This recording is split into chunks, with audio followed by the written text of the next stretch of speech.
he played guitar, jamming good with Weird and Gilly and the Spiders from Mars. He played it left hand, but made it too far.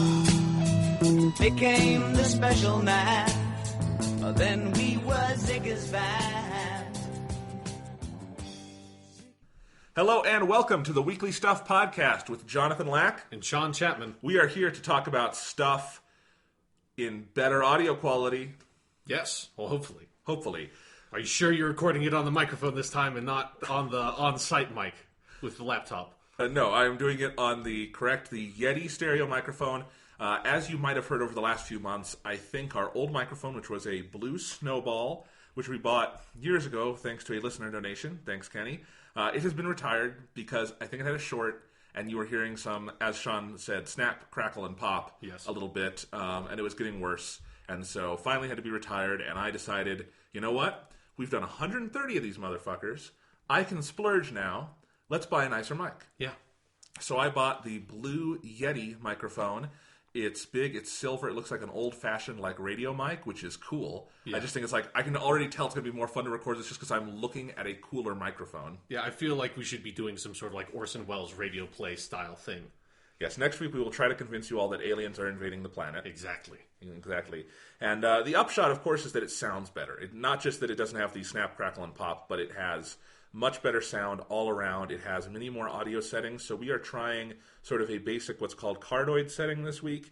It's basically what we've been doing before. It is recording in mono, but going kind of bidirectional so you can hear both of us. And I hope it sounds good. If there's any issues with it, let me know. We can keep testing. Obviously, this is the first recording made with this microphone, so I hope it works. Yeah, because as the box lets us know, while the Blue Yeti only has 4 settings, it has infinite possibilities. So, do you want to make fun of the box a little bit? I think, yeah, it's hey, boxes are what boxes are, but it's, marketing people have to come up with something to say. So yes, it says in big font on the side, 4 settings, infinite possibilities. But my favorite is the opposite side of the box, where you just have to be creative because you have 4 sides of a box and only so much stuff to put on it. So the opposite side just has a bunch of pictures of cartoon Yetis, and then the definition of Yeti, which the number 1 definition of Yeti is a legendary ape-like creature who roams the Himalayas, also see abominable snowman. But the second definition of Yeti, which they are defining now here for the first time, is an incredibly versatile USB microphone found worldwide. And it is. It's a good microphone. But it does seem a little like a weird marketing thing. But you know what? I will give them this. That is the most creative, tech box I think I've ever seen. Yeah. Yeah, it does feel like there's some sort of intern who graduated from an art school. Just saw what they were doing with the box. No, here, let me handle this. I have so many Yeti drawings. Yeah. I have to use my Yeti drawings. No, I am very excited to have a new mic. It's a long time coming, and hopefully this will serve us well for a long time. It's also got a stand, some actual screws that stabilize it, so I think the audio will be more stable. We're recording on a slightly uneven table, so that helps. But yeah.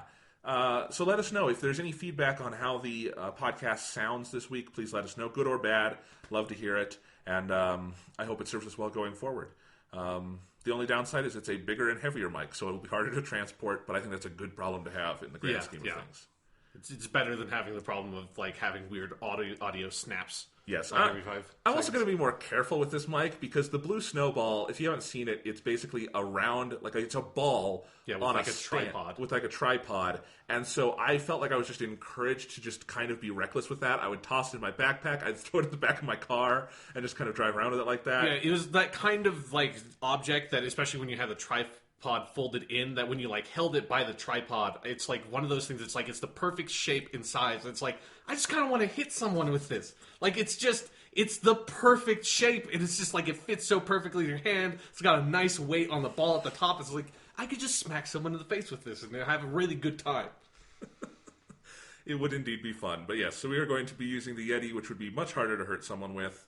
Or the temptation is lower. Yeah, it's because it's an unwieldy device. It doesn't have a good handhold for you to smash someone in the face with it. But anyway, this is going to be a big episode this week, one of our first kind of big topic episodes of 2016 about 2016. We've been looking back. This week we're going to look forward. We're going to do our 2016 year-end preview for gaming. Maybe in future weeks we'll do something with movies and TV, but I'm frankly not as interested in that, especially because movies in particular are way harder to predict because, like, if you look at like my top 10 list any given year, I had heard about probably very few of those movies the year before, like, because they come out late in the year, you're not always sure when they're going to come out. Some can surprise you, and video games can do that too, but they have such longer lead times that it's easier. Like, we know Persona 5 is coming this year, stuff like that. So, but before we get to that, we have a couple other little like mini topics and just stuff to talk about, and sadly, we do have to begin with not one but two obituaries. This is not our favorite part of doing the podcast, but it comes up. Last week was a really sad week. We lost both David Bowie and Alan Rickman, both at the age of 69, from cancer that they had kept private. So it was a very surprising in both cases, and just two absolute titans who made a huge impact on my life, at least. What would you say, Sean? Yeah, for me, like, I've always really respected Bowie. I've never been super into his music. I really like it, and I think it's really good, but I've never delved. Like, he's one of those artists that, like, I will listen to a lot of his music, but I've never gone back and done his whole discography, but I'll probably do that now since, like, obviously I've been thinking about him a lot. Like, the one that hit me really hard was Alan Rickman, because it was just, like you said, like, it just came so out of nowhere, and I like him so much because he's got such an on-screen personality, and I've seen so many of his movies that's, like... Yeah. It's like, it's just, you see, like, that's just one of those ones where you just don't see it coming at all. Right. And let's go one at a time. Yeah. Because Bowie was enormously surprising, too, because he had, on his 69th birthday, which came 2 days before his death, he released what became his final album, Black Star.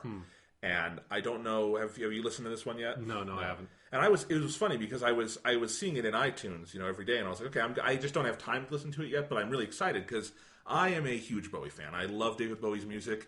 I have not listened to all of it by any means because he had a lot of albums. Yeah. But I will say, like, if I were to make a list of my top 10 albums, at least two of his I think would be on there if I'm being honest and not doing like the one per artist rule. Right. I think the Rise and Fall of Ziggy Stardust and the Spiders from Mars, better known as just Ziggy Stardust, I think is a perfect album. It was on my top 100 stuff when we did that. Right, yeah. Which is high praise. It's just stuff overall. Ziggy Stardust made it on there. Perfect album.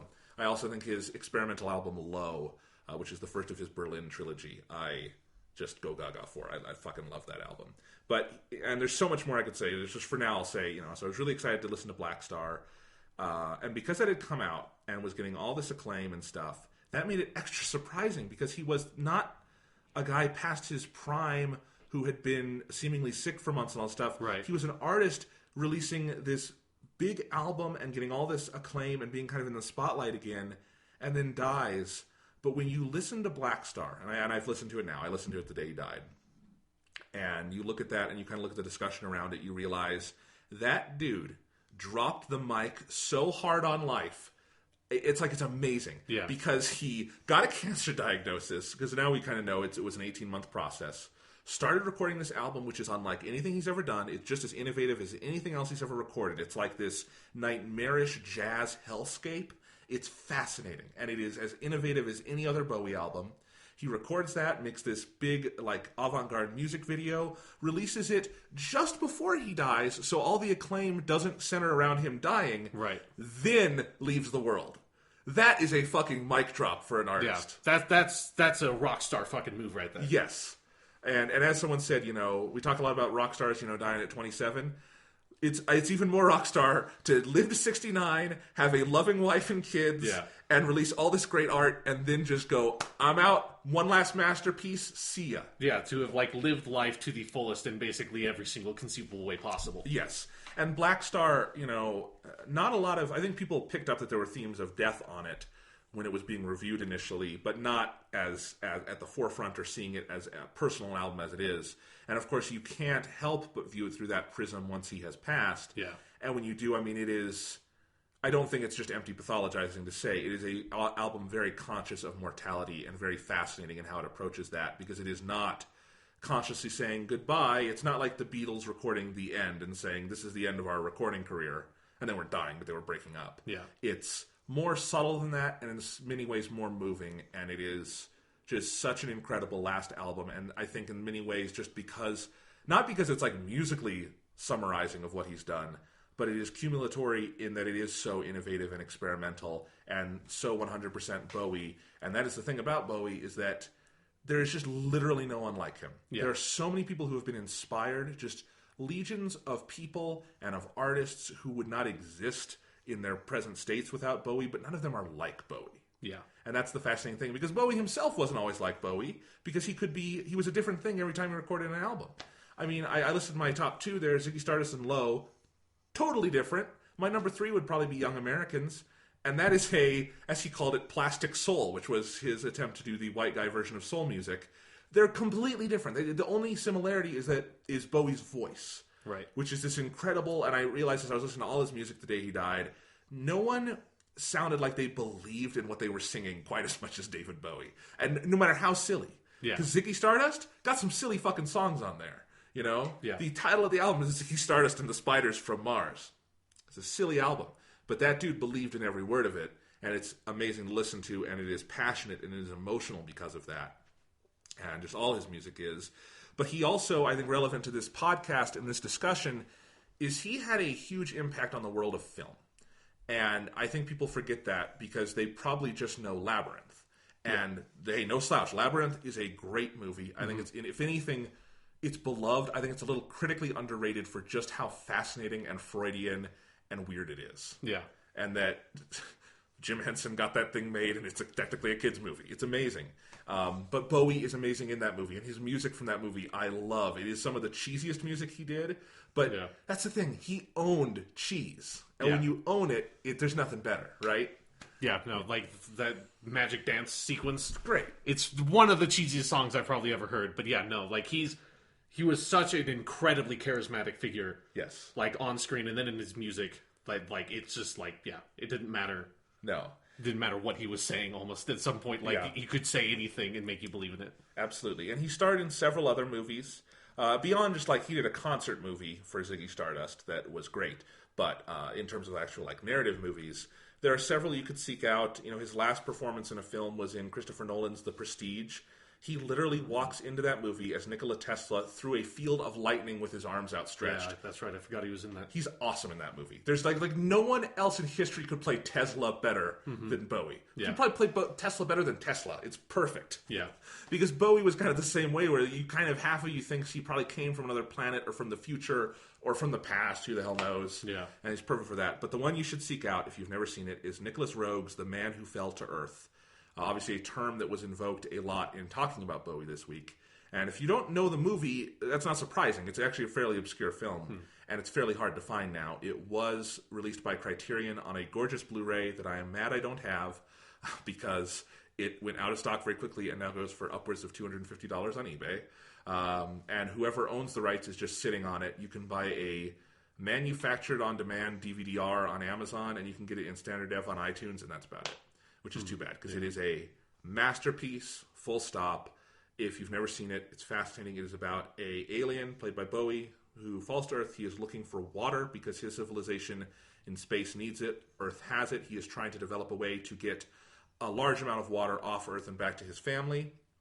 And he is slowly taken in by the just mind-numbing ways we all drug ourselves, literally or figuratively, on Earth as humans, whether through actual drugs or through television or through the work cycle, all these things. It is one of the most pessimistic movies you will ever see, but in many ways one of the most profound. It is fascinating, and no one else could have played that role other than David Bowie, not just because he looks and sounds and acts alien in that movie, but because he also imbues it with a level of humanity that makes it all worth it. It's a very slow movie. It's a very avant-garde movie in some ways, very artistic. But it is beautiful, and Bowie made it what it was. And if you're going to seek out one, because you've probably already seen Labyrinth. If you haven't, see Labyrinth. Yes. The cod piece alone. Yes. Yeah. Don't care who you are. You will swoon for David Bowie in that movie.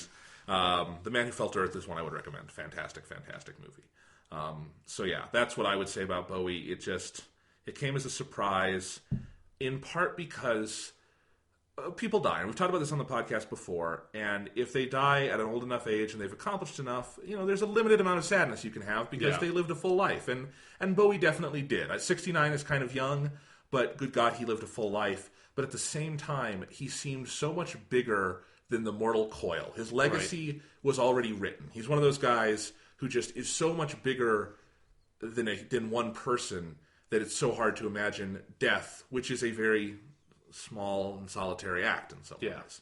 So, very shocking and very sad. Yeah, no, without a doubt. Yeah. Want to move on to Alan Rickman? Sure, yeah. All right. Alan Rickman, a lot of the same things to say, obviously. Casts a huge shadow. And even though he didn't start working in film until 1989 with Die Hard, in those 26, 27 years, I mean, man, look at the legacy he left. And we could talk, there are I feel like 3 or 4 main characters we could talk about, and each of those would be enough for a legacy, but he had 3 or 4. Yeah. And then all the other little performances. Yeah. So where would you want to start with him? I mean, you have to start with Die Hard, I think. Just because, that is... It's his origin. It's such an insane thing that, you would never think that. You'd never think that watching that movie that's like, oh, this is this guy's, first film appearance. And it's a film role where he, I think redefines, the villain archetype for action movies. That's, that Hans Gruber character and the menace that he brings to it. That's the kind of thing that, you go back and you watch Die Hard and you listen to us talking about stuff like the Moriarty in the new Sherlock show, or some of the Missy stuff at the end of season 8 of Doctor Who, and how we've both been frustrated with the very zany villains inspired by the Joker from The Dark Knight.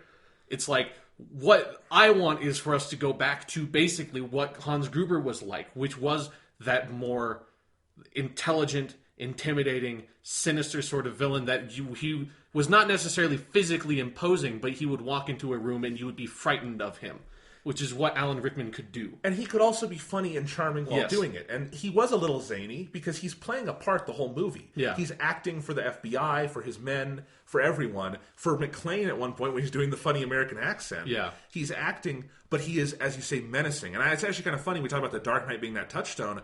I would say Heath Ledger was probably very inspired by Alan Rickman because it's got some similarities to it, where obviously that's a very different performance, but that idea of someone who's, again, not physically imposing, but they will command a room and they can kind of be off the wall in some ways, but that doesn't take away from the sinister edge. There really had never been anything quite like it until Alan Rickman did it, and it's because you have a guy who, he's breaking the rules because he wasn't part of that paradigm. Yeah. And it's just and it's a villain that you can be intimidated by, but I feel that it's also a villain that you can respect in a way, and it's he commands that presence that there's almost something where it's I'm bummed out at the end of that movie in a way when he dies, even though he's the villain, and it's you're supposed to cheer, and it's an unbelievably fantastic villain death in that movie. It's so great. It's so good. But at the same time, it's you just like the dude so much, despite the fact that he's doing some pretty bad things. It's I don't want to see him go. Exactly. And it's the perfect foil for John McClane, who is this just normal, everyday guy who's just trying to get by in a terrible situation. Yeah. And he's got this kind of everyday villain in some ways, who they're very well matched. Yeah. And, Alan Rickman and Hans Gruber set such a shadow over the Die Hard franchise that the sequels either tried to not recreate it at all, like in Die Hard 2, 4, and 5, I would say, where they have really kind of bland, nothing villains, or just back up. Die Hard 2, the guy in Die Hard 2, I can't remember the actor's name. He's fucking crazy. The first scene in that movie is him doing yoga naked in his hotel room, okay? They kind of tried to overcompensate from Alan Rickman. But let's not call him bland. No, he's not bland. I don't think he's a great villain. He is not a bland villain. Definitely not bland, but he's in a very different mode where I don't think they had a clear conception of what he was supposed to be. No, definitely. And then in Die Hard 3, they just said, Jeremy Irons, do what Alan Rickman did. Yeah, because he's his younger brother, right? Yeah. Simon Gruber. And Jeremy Irons is really good in that. Yeah. But he's giving a performance in the mold set by Alan Rickman. And Die Hard would not be the movie it is without him. Someone said this on Twitter, and I think it's so true. You can just imagine John McTiernan, the director of Die Hard, in the casting room when Alan Rickman walked in, going, "Oh my God, I've been blessed." What? Yeah. I don't know if Alan Rickman had to audition or not, but if he did, that would be the most exciting audition in the world, just to see him doing that. Man, it also does a mean German accent in that movie. Yeah, it's something that we wouldn't necessarily suspect. Right. Yeah. And a mean American accent when he has to do it. Mm-hmm. He's actually very convincing at it, which is funny. So Alan Rickman, obviously, brilliant in Die Hard. I have to talk about Harry Potter. Yeah, And, no, of course.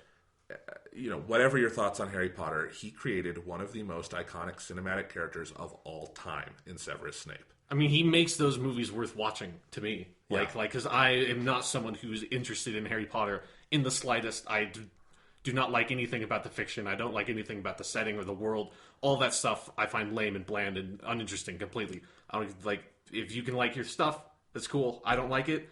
But Alan Rickman as Snape, like, holy fucking shit, he is so good in those movies. He is that, so... like, it doesn't matter that I don't care about anything else that's going on. I care 100% about what's going on with him in that movie. Yes. In all those movies. Absolutely. He is magnetic from moment one to the last moment. And given how much Harry Potter did mean to me and growing up and how much I love that whole universe, that's where my connection to Alan Rickman ultimately is, because he brought this character who was part of my favorite series as a kid to life. And it is one of the areas in the movies that just flat out, and J.K. Rowling would be the first to admit this, surpassed the books. Yes. Snape on the page is a really interesting character. Snape in the movies is a all-time classic character. And it's hard to even know what to say. I think the way I define it, though, is there's a moment in the final Harry Potter movie, and that movie worked me over emotionally really fucking hard in a lot of places. But the last 45 minutes of that movie are very emotionally taxing if you're a big fan of the series. But one of the big moments that made it for me is, and made me cry watching that movie, is his big scene at the end of the movie where he's already died. Harry goes into the pensive and kind of sees Snape's memories. And it's a beautifully constructed sequence. Yeah. But they're very smart to put Alan Rickman at the heart of it. It's his performance. And what it is in that sequence is he is showing you he's taking the curtain back on a performance he has spent 7 movies and 10 years very precisely and carefully calculating and building. And now you're seeing something beneath that, another layer. And when you get to the end of that sequence, and it is his last moment in that series, it's his last moment in Harry Potter as Snape, and Dumbledore asks him, basically, Snape summons his Patronus, which is in the shape of Lily Potter, who he loved, and Dumbledore says, "You still love her?" And he says, "Always." And it kind of fades out. And that's it. That's it for Snape in that series. That's it for Alan Rickman in that series. In the book, though, the scene in the book is written almost identically, and it goes on a little past that. But the difference in impact between the book, where that line goes past, and I thought it was a nice line, but it didn't break me or anything. There are different moments in the book that I found more powerful there, just as on the page. But they chose to do that one in the film and end it there. And, oh, God, I don't know if there's a dry eye in the house in that scene. It's incredible. And with one word, he redefines a 10-year-long performance. I don't know if there are many analogs for that in film history, in part because the Harry Potter series is so unique, but that performance is so unique in that it's very kind of cold and calculated and kept together and precise for 8 movies. Yeah. And then it's just this small modulation when he says "always." And it's historic, it's classic, it's an iconic moment already. And there's so much more to that performance. There is the costuming and that awesome hair and the way he just says things and the way he gets laughs sometimes in that series so subtly. I mean, there's this great sequence in the 4th movie where Harry and Ron are in like the Great Hall doing studying or something, and Snape just keeps coming by and whacking them with a piece of parchment. Fucking awesome. I don't know how that isn't like a gif everywhere, but it's a great little scene where it's Alan Rickman just... He's not smiling, but you can tell he's taking pleasure in it. Yeah. And that's the kind of thing that he could do as Snape, where he doesn't show a lot of emotion, but it's a very emotional performance. And it's something that it was such an interesting thing for me, and I assume like you had the same experience because those Harry Potter movies started coming out when we were so young that like him in The Sorcerer's Stone was easily the first time I ever saw him in a movie. Like I can't imagine that I would have seen anything else that he was in. I'd seen Galaxy Quest. I maybe had... Did that come out before? I mean, that must have come out before. Yeah. Maybe I had seen that in the theaters or something. I don't remember. But, like, obviously I, like, had no awareness of who Alan Rickman was. Like, you're just too young to, like, be knowing the names of, like, actors and stuff like that. And so it's something weird where it's, like, as those movies start coming out, we're getting older and older, and then I start seeing other movies, and then I, like, see Galaxy Quest a number of different times because that movie's incredible. And, like, start taking notice of, hey, there's that guy who's playing basically the Leonard Nimoy Spock character. He's really good. Then you watch, like, that fucking Robin Hood movie that's a pretty bad movie. He is fucking amazing in that movie. Like, insanely over the top, but like, again, it's something where even if you don't like anything else about that movie, him in that movie makes that movie worth watching. Oh, absolutely. Without a doubt. Absolutely. And then you go, and then it's like one day you watch Die Hard, and it's like, then it all clicks into place, and you're like, oh, that's that guy. Like, that's, you work your way backwards almost, at least I did. It's like, and then you come back, and then it's like Prisoner of Azkaban's out, or like Goblet of Fire's out, and sort of thing. You go watch it in the theater, and you see him, it's like, oh, holy shit, it's that guy. Like, it's, and then you see the credits, it's like, it's Alan Rickman. And it's like it's something where you don't, like, my relationship towards that actor and my relationship towards the Snape character in film, I feel like it's almost like the same thing, where it's like, you don't notice him that much because he's not a very flashy actor. Like, he's not, he's not like Bruce Willis in Die Hard is like a much easier sort of like name to remember coming out of that movie, because that's the kind of performance that is, and that's the kind of like actor it is, that's the kind of movie it is. But like but Hans Gruber and Alan Rickman leave like this deep-seated impression in you, the way that like Snape does. That's like, you don't come out of watching those early Harry Potter movies like thinking about, who was that guy playing Snape? Like, he was amazing. You're probably thinking about Dumbledore, because it's the more like Flashy performance, like with like the really deep scenes, like at the end of the movie and stuff like that. Where you're thinking like, oh, who are those kids? Like, they're doing a really good job and stuff like that. But like, it's Alan Rickman as Snape that is the actual performance that like really leaves that mark in you. That like the next time you watch the movie, as soon as Snape comes on screen, I feel like you realize, this is kind of, at least for me, it was like, this is kind of the reason I'm watching these movies. Like, this is the reason why I keep on coming back every time this character comes back on screen. I mean, the Harry Potter series has this incredible cast. It's like a time capsule of great British actors from this period. Yeah. And he still stands above all of them, yeah, giving probably the best performance in that series. And it's such a good performance. And the thing is, it's a very different performance than Snape is on the page. But it was so good. He is one of two characters J.K. Rowling freely admits influenced the books once the movies came out, and said she couldn't see Snape other than Alan Rickman. Yeah. And the other one being Luna Lovegood, if you're wondering. But, and you can, I think you can see that in the books a little bit. And the most important thing is, like, J.K. Rowling and Alan Rickman always said that he was the only actor who knew the end of the series from the beginning. She gave him that. And you can see it if you watch the movies. He's doing it, but it's so subtle, it's so organic, you're not going to know it. Like, one of my favorite moments in that series is in the third one, Prisoner of Azkaban, which is my favorite of those movies. Snape is a big part of that ending because he's trying to catch Sirius Black and all that stuff. And when Lupin, at the end of that movie, there's the big turn where Lupin becomes a werewolf accidentally, and Sirius goes to fight him. And then Snape wakes up, and Snape is mad at the kids because the kids just fucked him over really bad. But then the werewolf jumps up, and Snape turns and puts his arms out in front of the kids, like protecting them. That is something the books never got across about Snape, even though I think it's supposed to be true, which is that he's a dick to people, but he would die for these kids. Yes. He is that kind of guy, and Alan Rickman gets that with a gesture that's so smooth it looks improvised.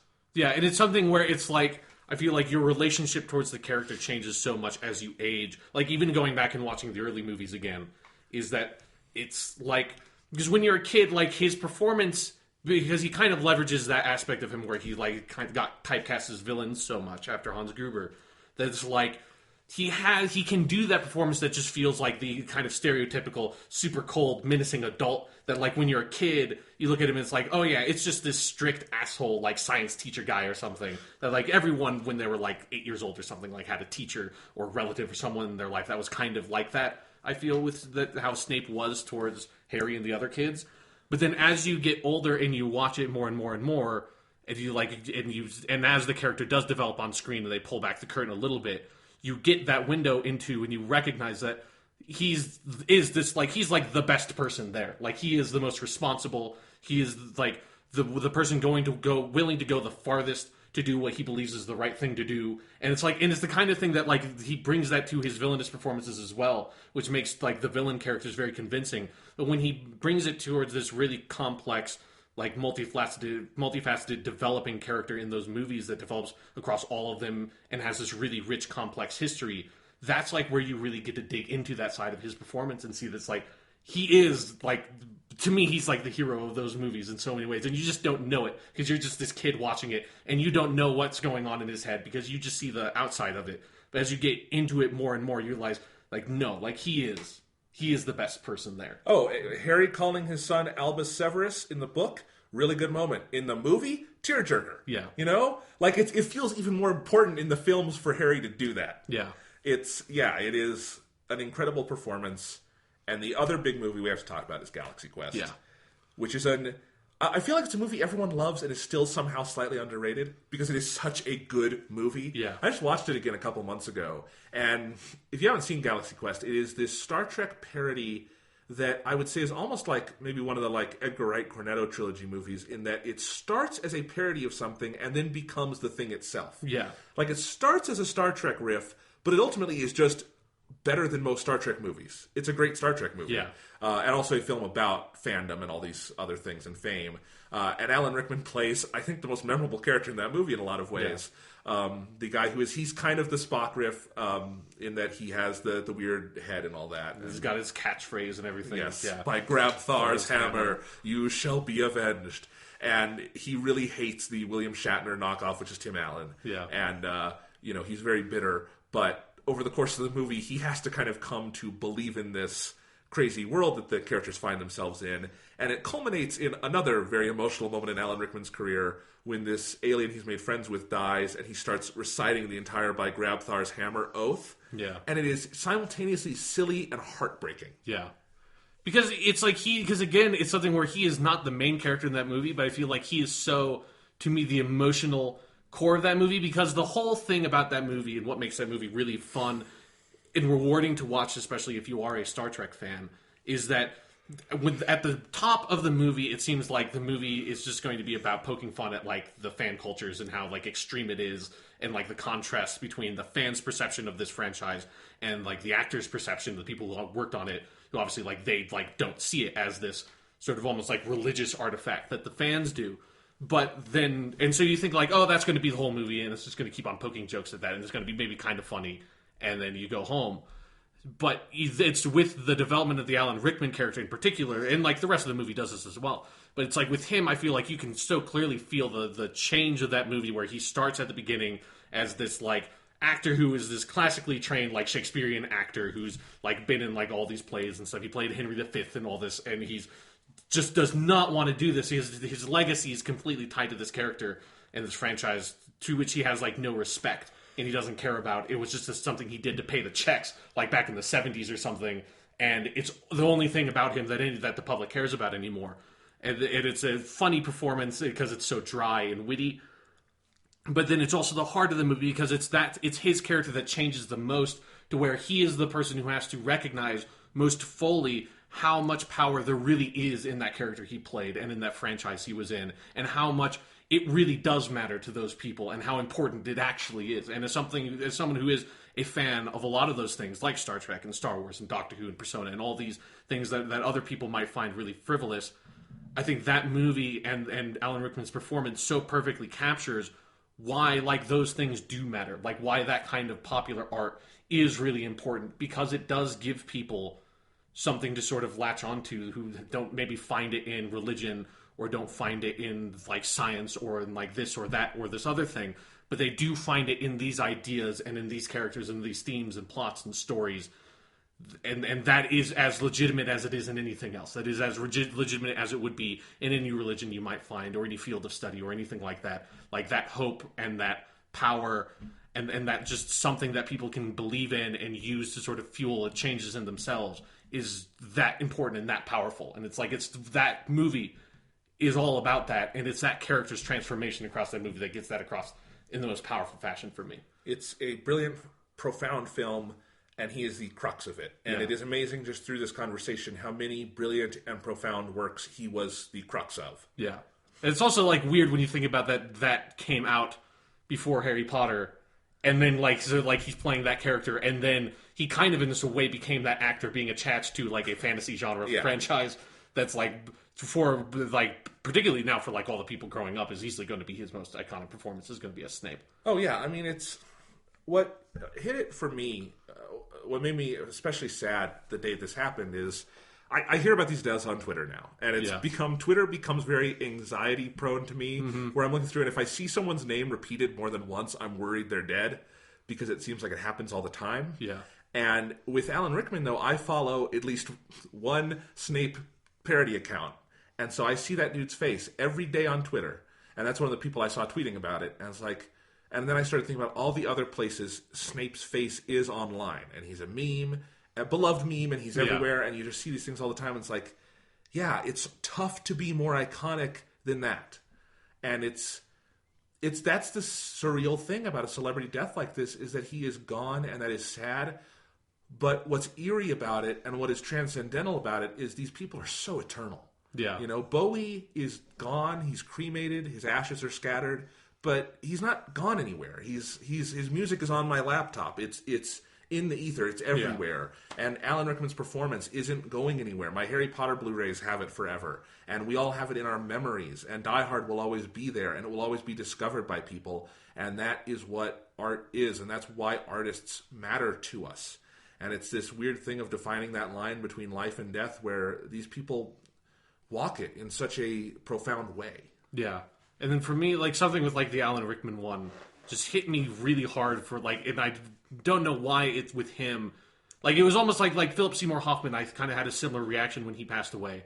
That there was just something about it, like, and with Alan Rickman, it was, like, really weird, because I was just having a really hard time, like, going to sleep that night, and I was just, like, lying in bed, couldn't go to sleep. I looked at my phone, was, like, just, like, looked at Twitter for a second, it's just, like, can't go to sleep. And then I see, like, a couple of tweets, like you said, like, you do get anxious sometimes when you see this, like, because there's probably been dozens of times that I've seen, like, someone, like, imply that, like, the celebrity has died, and then it was, like, a false report or something, and that, like, that stuff can blow up so easily because of social media. So I see that, and, like, I, like, saw it since it, like, it happened, like, it got kind of, like, the information got out then. It was, like, I saw it kind of, like, right when it happened. The release, right when it got out. I was like, no, there's no way. And then it's like, because I just refused to believe it for like 5 to 10 minutes. Like, I just kept on going, like, looking at other websites of like, there's no fucking way that Alan Rickman is dead. And it was something weird that it's like, I usually don't have that reaction with celebrity deaths. Like, even with like other celebrities that I really love, like, I don't have that, like, there's no fucking way he's dead. Like, come on. That's ridiculous. And it's something where it's like, I was just thinking, it's like, it's the same thing with Philip Seymour Hoffman. It's like, I just want to see new performances from this guy. Well, he's so good. Like, I don't want to let that go. I don't want to let that, like, hope go. It's like, I want to see, like, more stuff from him. And we've made this joke on the podcast a lot, but it was a sincere joke. I always wanted him to be on Doctor Who. And that is the saddest thing for me in this, is just he will never be opposite Peter Capaldi on Doctor Who. Yeah, like, it's just like anything. Like, it's like he could make any movie better. It's like, it's just so sad. It's just, and Philip Seymour Hoffman is the exact same way. It's like, you just cast him as fucking anyone in this movie, he will make this movie demonstrably better than it would have been otherwise. I don't care what it is or who it is. Like, just put him in there. And it's like, there are so few actors or performers or anybody who has that quality to them. And like, David Bowie certainly had it as well. It's just like, come on. Like, fucking seriously? Like, he's only 69. That's nowhere near old enough to, like, let that go. No. It fucking sucks. And with Alan Rickman, I had no idea he was that old. Not that 69 is old. And part of it, as some people pointed out, is that he's technically was always way too old to play Snape, because Snape was supposed to be the same age as Harry's parents. But it didn't matter because he was so good you never thought about it. Yeah. And I think that's it. I just kind of thought, because I associated him with Snape, I kind of thought he was younger. And I was like, he was 69. But again, full life. He was with the same woman from the age of 19 to his death. Yeah. And they only got married in 2012, which is kind of badass in its own way. Mm-hmm. Like, that's actual commitment. Like, you know what? There's no possible way we're breaking up now. Yeah. It's been 50 fucking years. Let's get married. That's a marriage that actually means something. Yeah. Yeah. So, man, two amazing people. They will be missed. Yeah. And they will be discussed more on this podcast, I am sure. Yeah. Absolutely. So you want to move on? Yeah, let's move on. All right, we're going to talk about some more frivolous things. I'm just going to go through some stuff that I was going to talk about. First off, so we're going to talk later in this show our 2016 year in preview for games. And speaking of games coming out in the future, I have been moved back to physical media games. Because have you seen Amazon's new promotion? No, I haven't. Okay, if you are a Prime member, Amazon will give you 20% off any game pre-order or any game in its first 2 weeks of release for a physical copy. So a $60 game costs $48. Wow. Yep. So I I already have a lot of my PS4 games are already physical, so I'm like, fuck it, in for a penny, in for a pound, and I made my Uncharted 4 pre-order and my Gravity Rush pre-order, and it's a permanent promotion now. If you have Amazon Prime, that's permanent. It shows up at checkout, and yeah, so like for that, it's $48. If it's like a 3DS game, which is $40, that goes down to I think $31.99. It's a really substantial savings. That's a big discount. It's a big discount, and with games costing as much as they do, it's like, I like digital games, but I'd rather save the $12. Yeah, definitely. Yeah, so it's a really good promotion, and the only thing I'm sad about right now is that the version of Fire Emblem Fates I want is out of stock. But I could get it for like $20 off. So I've been checking every day. I hope it goes back in stock. Yeah. But anyway, that one I might have to get digitally. But yes, it's pretty cool. If you're not an Amazon Prime member, you should be already. Yeah, like that's a really convincing argument if you aren't yet. Yeah. I mean, 20%. That's a ton. Yeah. On top of they don't charge sales tax. Yeah. So like Best Buy does this if you sign up for their gamers club or something, and I don't do that. But with Best Buy, you have to like drive to the store and pay your fucking tax and all that shit. Talk to people at Best Buy. Amazon, they just ship it to you. I sound like I'm doing a commercial, but it's like I'm just looking at my pre-orders page and it's like I am saving a lot of money on games this year. Yeah. So, and it's like for me it feels like it's just free money because I just pay for Prime anyway. It was like Prime has so many other benefits. It's totally worth it. But yeah. Yeah, no, that's really fucking cool. Yeah. So, yep. If you had not heard of it and you are or are not a Prime member, definitely worth it because as we're going to talk about later, there's a lot of good games coming out this year. Yeah. Definitely worth keeping in mind. So yeah, I am happy about that. Now, what other stuff did I have? A couple of little movie things. I saw the film The Revenant last week with Leonardo DiCaprio. And it's in the news, obviously. It just got a ton of Oscar nominations, all that stuff. Making a lot of money. It actually came in ahead of Star Wars this week. Oh, so cool. Crazy. Star Wars had to go down eventually, but finally did. To The Revenant and Ride Along 2. Two very unlikely cohorts in taking down Star Wars. Leonardo DiCaprio art movie, Ride Along 2. Yeah. Ride Along, the series that should be awesome because Ice Cube and Kevin Hart are awesome, but isn't. Yeah. Which just sadly defines a lot of things that should be awesome, but aren't. Anyway, so I saw The Revenant, and it'll be relevant for a couple other discussions today. Really good movie. I don't love the ending. I'll just say that right now. The last 30 minutes or so I think are really messy. It is a historical story, and I don't need historical stories to be like true to history all the way through or anything. Mm-hmm. Obviously, you can't do that if you're going to make a good movie sometimes. But this movie goes so off book in the end and is so ludicrous, just out of place for the story it has chosen to tell in that movie. If you don't know the story, it's about this guy played by Leonardo DiCaprio. He's a hunter, hunter-gatherer kind of person in the late 1800s America, kind of frontier area. Yeah. Where does it take place? I'm not sure. I'm getting mixed up with Hateful Eight. Hateful Eight takes place in Wyoming. I'm not sure where The Revenant takes place. But he has a Native American son, and that's irrelevant. And while he is out kind of in the wilderness with his whole kind of hunting party on the frontier, he goes out alone, and he is mauled by a bear in one of the most horrific sequences you will ever see on film.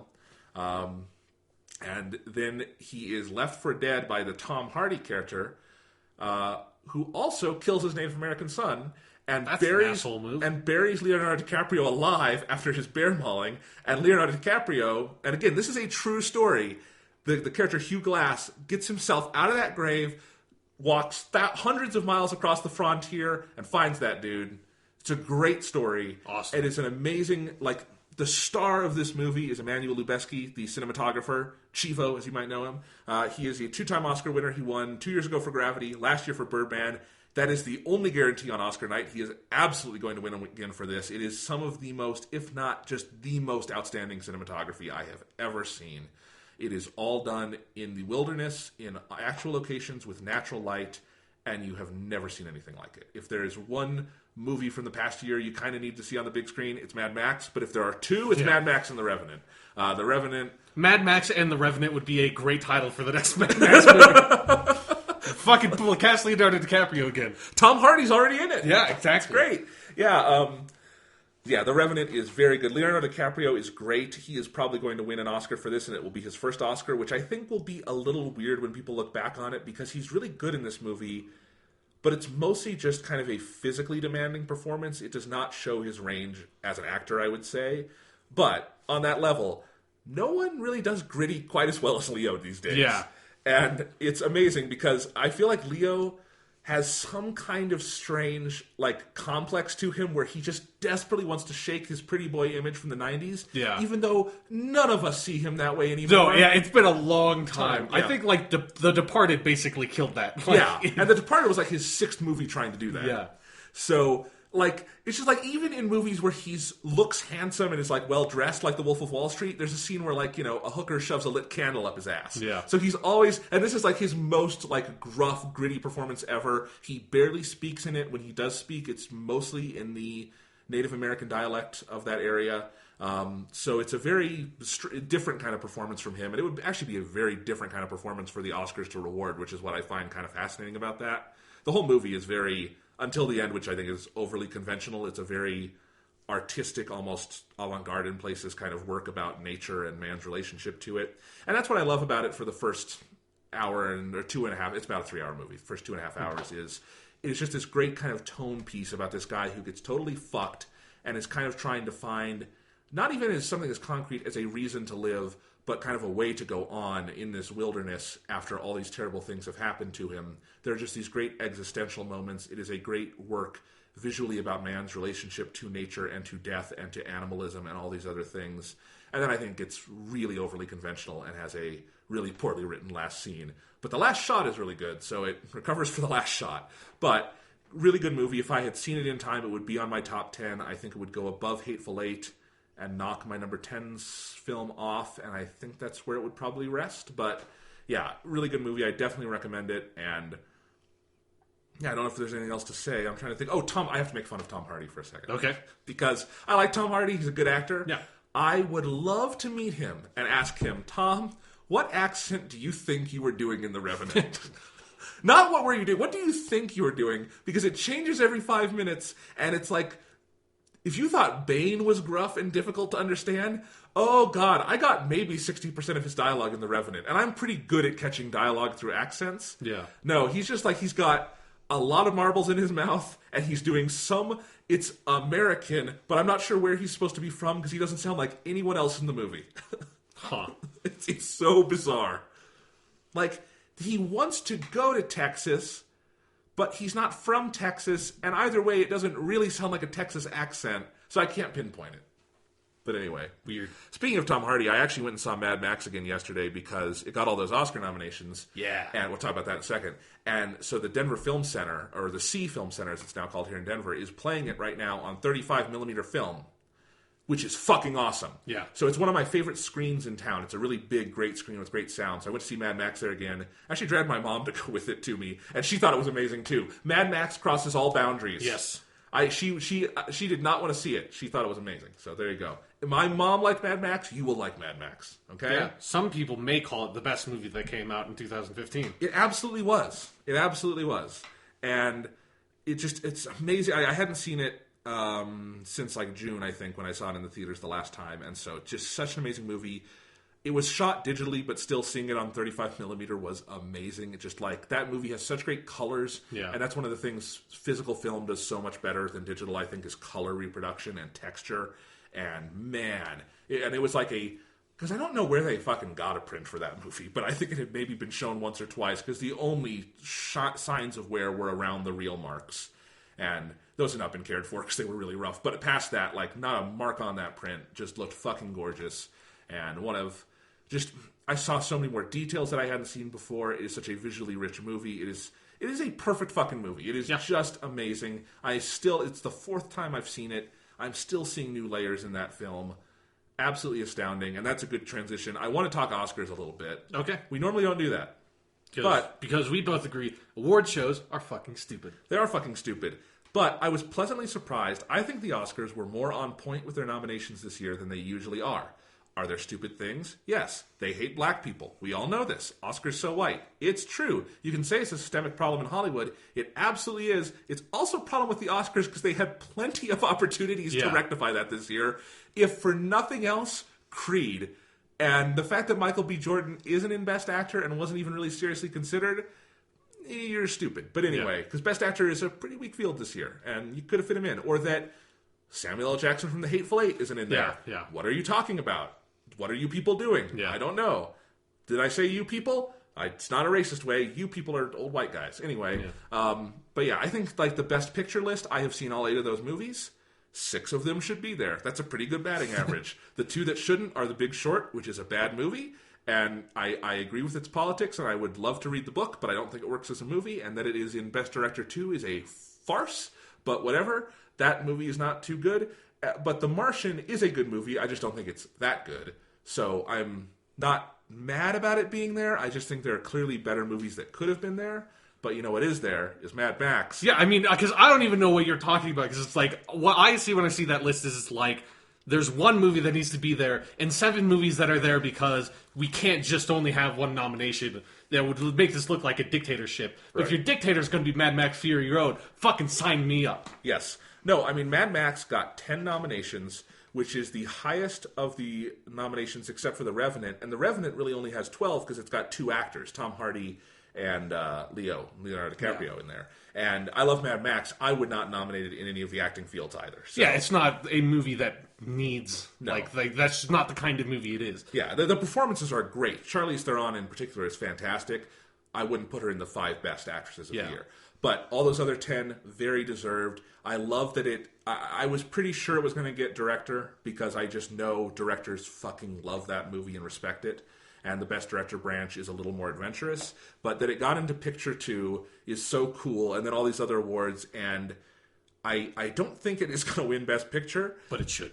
But it should. But it really could win Best Director. And that's the one that I actually want it to win. Because I actually care way more about that than Best Picture. Because I can see the argument if you liked another movie more. You are wrong if you think there's a bigger directorial accomplishment. Sure, That's just objectively true. I'm sorry. And I think 4 of those 5 director nominees, I'm really happy they're there. Adam McKay for Big Short is stupid. The other 4, really happy they're there. I think they would all be deserving in their own ways, except they're up against George Miller, and no one has ever done anything remotely like what George Miller did with this movie, including George Miller in the past. Yeah. And if you don't give him Best Director, that award has no meaning. That is such a huge directorial accomplishment. Just like watching it again, I realized just like the editing, which it should win too. Yes, yeah. Like, it is rhythmic. Sometimes you're just going 1, 2, 3, cut, 1, 2, 3. It's like you're listening to music. It has a metronome going. It's rhythmic. It's amazing. It is such a directorial accomplishment that I'm already prepared to get mad if they give it to someone else and you're just going to be like, well, you're just doing that to try to be cool. Yeah. But you know what would be cool? Giving it to the cool movie. Yeah. Giving it to the best movie that came out this year in, like, so many different ways. Yes, no. But yeah, so overall, like I said, the Oscar nominees, there's a lot of good stuff in there. Sylvester Stallone got his nomination for Creed. That's awesome. I thought the score category I liked. A lot of the cinematography category is great. A lot of the acting awards, again, I don't know why they won't nominate black people. It's too bad. Yeah. But the white people who are there are really good actors. And like, I was surprised that, like, because did anyone in Hateful Eight get a just acting Jennifer nom? Jason Yeah, Leigh. that's right, for the best actress. Yeah. Which, that's a less crowded category this year, but even for supporting actor, like, how can you not nominate at least Samuel L. Jackson or Kurt Russell or Walton Goggins? Yeah, there's so many incredible performances in Hateful Eight that, like, if you're going to nominate Hateful Eight for anything, it would be director for with Tarantino, it'd be score with Morricone, which they did, and then it would be like any of the performances in that movie basically could go up there. And I think that could work against it because supporting actor was so crowded that you could just have a split ballot of some people going Jackson, some people going Goggins, some people going Russell, and none of them get enough individual votes to get in. But still, I feel like Samuel L. Jackson alone, and Idris Elba probably should have been there for this movie Beasts of No Nation. That's too bad. Yeah. But yeah, it's still a good category overall, and I still think it should go till Sylvester Stallone either way. If it doesn't, farce, but whatever. Yeah, so a lot of good stuff. The stupidest omission of the whole show is Aaron Sorkin did not get a nomination for Steve Jobs. Oh, right, yeah. And that is such a phenomenal script. And, like, The Big Short got in for script. That is, guys, it's a PowerPoint presentation. It's not a script. Come on. And that's a little silly, but I was glad Michael Fassbender at least got nominated because that movie flopped so hard and flew so under the radar, which is too bad because it is so good. But anyway, Yeah, and then in terms of award stuff, the Denver Film Critics Society, which I'm a voting member of, we released our awards last week. You can read all about them at jonathanlack.com. Our best picture went to Spotlight. It's a good movie.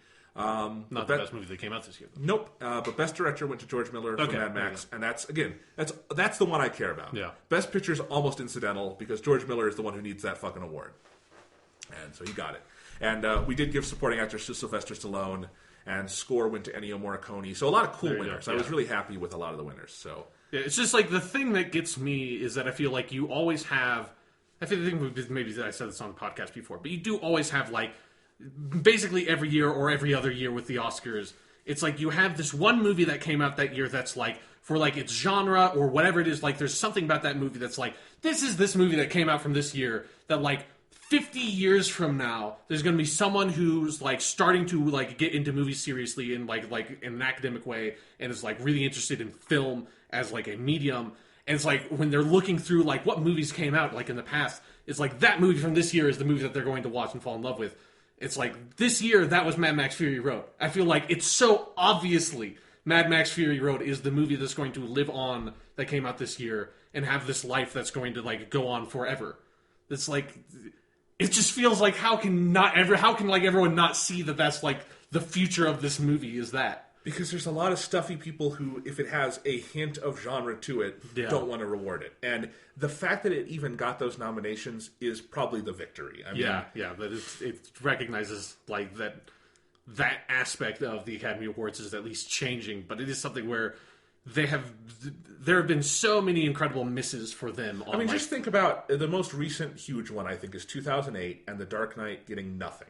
Right, yeah. And winning nothing and being... I mean, that was the best movie of that year. I'm sorry. That is, as you say, that's the one that goes in the history books. Yeah, that's the one that has the most influence on culture. Yeah. That's the one that, like, in the future, when people look back on, like, the era of superhero movies... Like, that's going to be one of the main ones you fucking watch. Yeah. If not the main one you watch. Absolutely. And I mean, that's a year, I think Slumdog Millionaire won. I'm sorry, you're fucking stretching to not give it to Dark Knight, which they didn't even nominate for picture or director. So, yeah, it's... you're really stretching when you're getting to that. But anyway, it's... Yeah, so it's just the fact that you can look at the Best Picture field, and there's a bunch of great movies, and Mad Max Fury Road. It's pretty easy to be like, you know what? You guys are okay. You did your job this year. Yeah. You're still racist, but at least you kind of have decent taste in film. Yes. Which is an improvement over previous years. Yes. Very, very interesting. So I just wanted to talk about all that. Let's see. Okay. Last thing I want to talk about before we get to our topic. Okay. Witcher 3. Yes. Sean, last week on this show, you waxed poetic about The Witcher 3. Yes. And I'm glad I did, because it seems to have had an influence on you. It has. And the thing is, you've talked about it on this show several times before. You and I have talked about it in person several times before. But something about the way you talked about it last week, which was 2 weeks ago for us, really moved me. And the very next day, I went and bought the game at Best Buy, because the physical edition of Witcher 3 is fucking awesome. I don't know if have you seen it? No. It's so cool. I should bring it. It's got a note from CD Projekt Red thanking you for buying the game. It's got a full fold-out map of the world. Nice. It's got a compendium that fills you in on all the characters and backstory if you want to. It's got an actual game manual, and it's got the physical soundtrack. Oh, and that's the standard physical edition. This game is so awesome. The standard physical edition is awesome. Yeah. It's got like a slipcase and everything. It's great. Anyway, and it was just a normal $50 game. Yeah, so anyway, I might have to just get that, even though I already have the game. Yeah, it's so cool. But anyway, so I started playing Witcher 3, and holy fuck, were you not kidding? Yeah, right? That is one of the best anythings I have ever experienced. And I think I'm pretty deep into it. I'm through all the Bloody Baron stuff. Okay, yeah, so have you gone to Novigrad? I'm on my way. I'm kind of cleaning up stuff in Velen right now. And realizing I need to come back when I'm a little higher level for certain things. Yeah. Because that's one thing you did not tell me. That game is fucking hard. Yeah. I mean, it's something where, for me, like, that game is hard in, like, the beginning. Like the game is hard up through Velen and a bit into Novigrad, at least it was for me. And then you start, at least, like, I did because I just did everything in that game. Right. That it was, like, you just eventually out-level a lot of the content, which makes it easier. Okay. Well, anyway, I think I'm on that path. Like, the main story quests are all, like, 4 levels below me. Yeah. But some of the side stuff. Anyway, yeah, I don't even know where I would start with it, and I hope we can do a fuller episode about it when I'm done with the game. I would love to. But, man, I love this game so much that I played it for 2 hours, put it down, picked up my Kindle, and bought the first book from the series. Have you read any of those yet? I've read about halfway through the first short story collection. That was where it came from. Yeah. Because I just started reading it in the summer, so I kind of fell off when school started. I need to get back to it. Yeah, so I'm on that same, but it's called The Last Wish. Yeah. And I've got one story left to read, and they're so good. Mm-hmm. That's one of the things you realize is that those stories are so great, and that author's writing style is so good, and it's such a pure and interesting vision, and the games are so faithful to it. But faithful, I think a lot of people think faithful just means you do the same things in the same order. To me, that's not what faithful means. Yeah. Going back to our Harry Potter discussion, for instance, Alan Rickman as Snape, it's very faithful, but not to the letter, to the spirit, and that's why it's great, and that's why the fans love it. It's the same thing with The Witcher. The Witcher 3 is not adapting literal stories from those books. Yeah, it's set after all of the books. Right, because the books are very much the Ciri saga, as I understand it. Yeah. And this kind of takes place a little after a lot of that. Mm-hmm.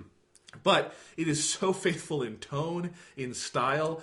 Basically what they've done is they've taken an open world game and built it on the structure of a short story collection, where whether you are doing a main story quest or a random one-off Witcher contract, you are getting a story with a beginning, middle, and end that interrogates some kind of moral issue through Geralt. And the fascinating things about that first book, and I think it probably changes as the series goes along, is that Geralt is not much of a character. Yeah. He's very much a window into other people's stories. And it's fascinating over that short story collection, he becomes a character. And it's really subtle how the author does it. And there's this great kind of overarching meta-narrative to it that you see.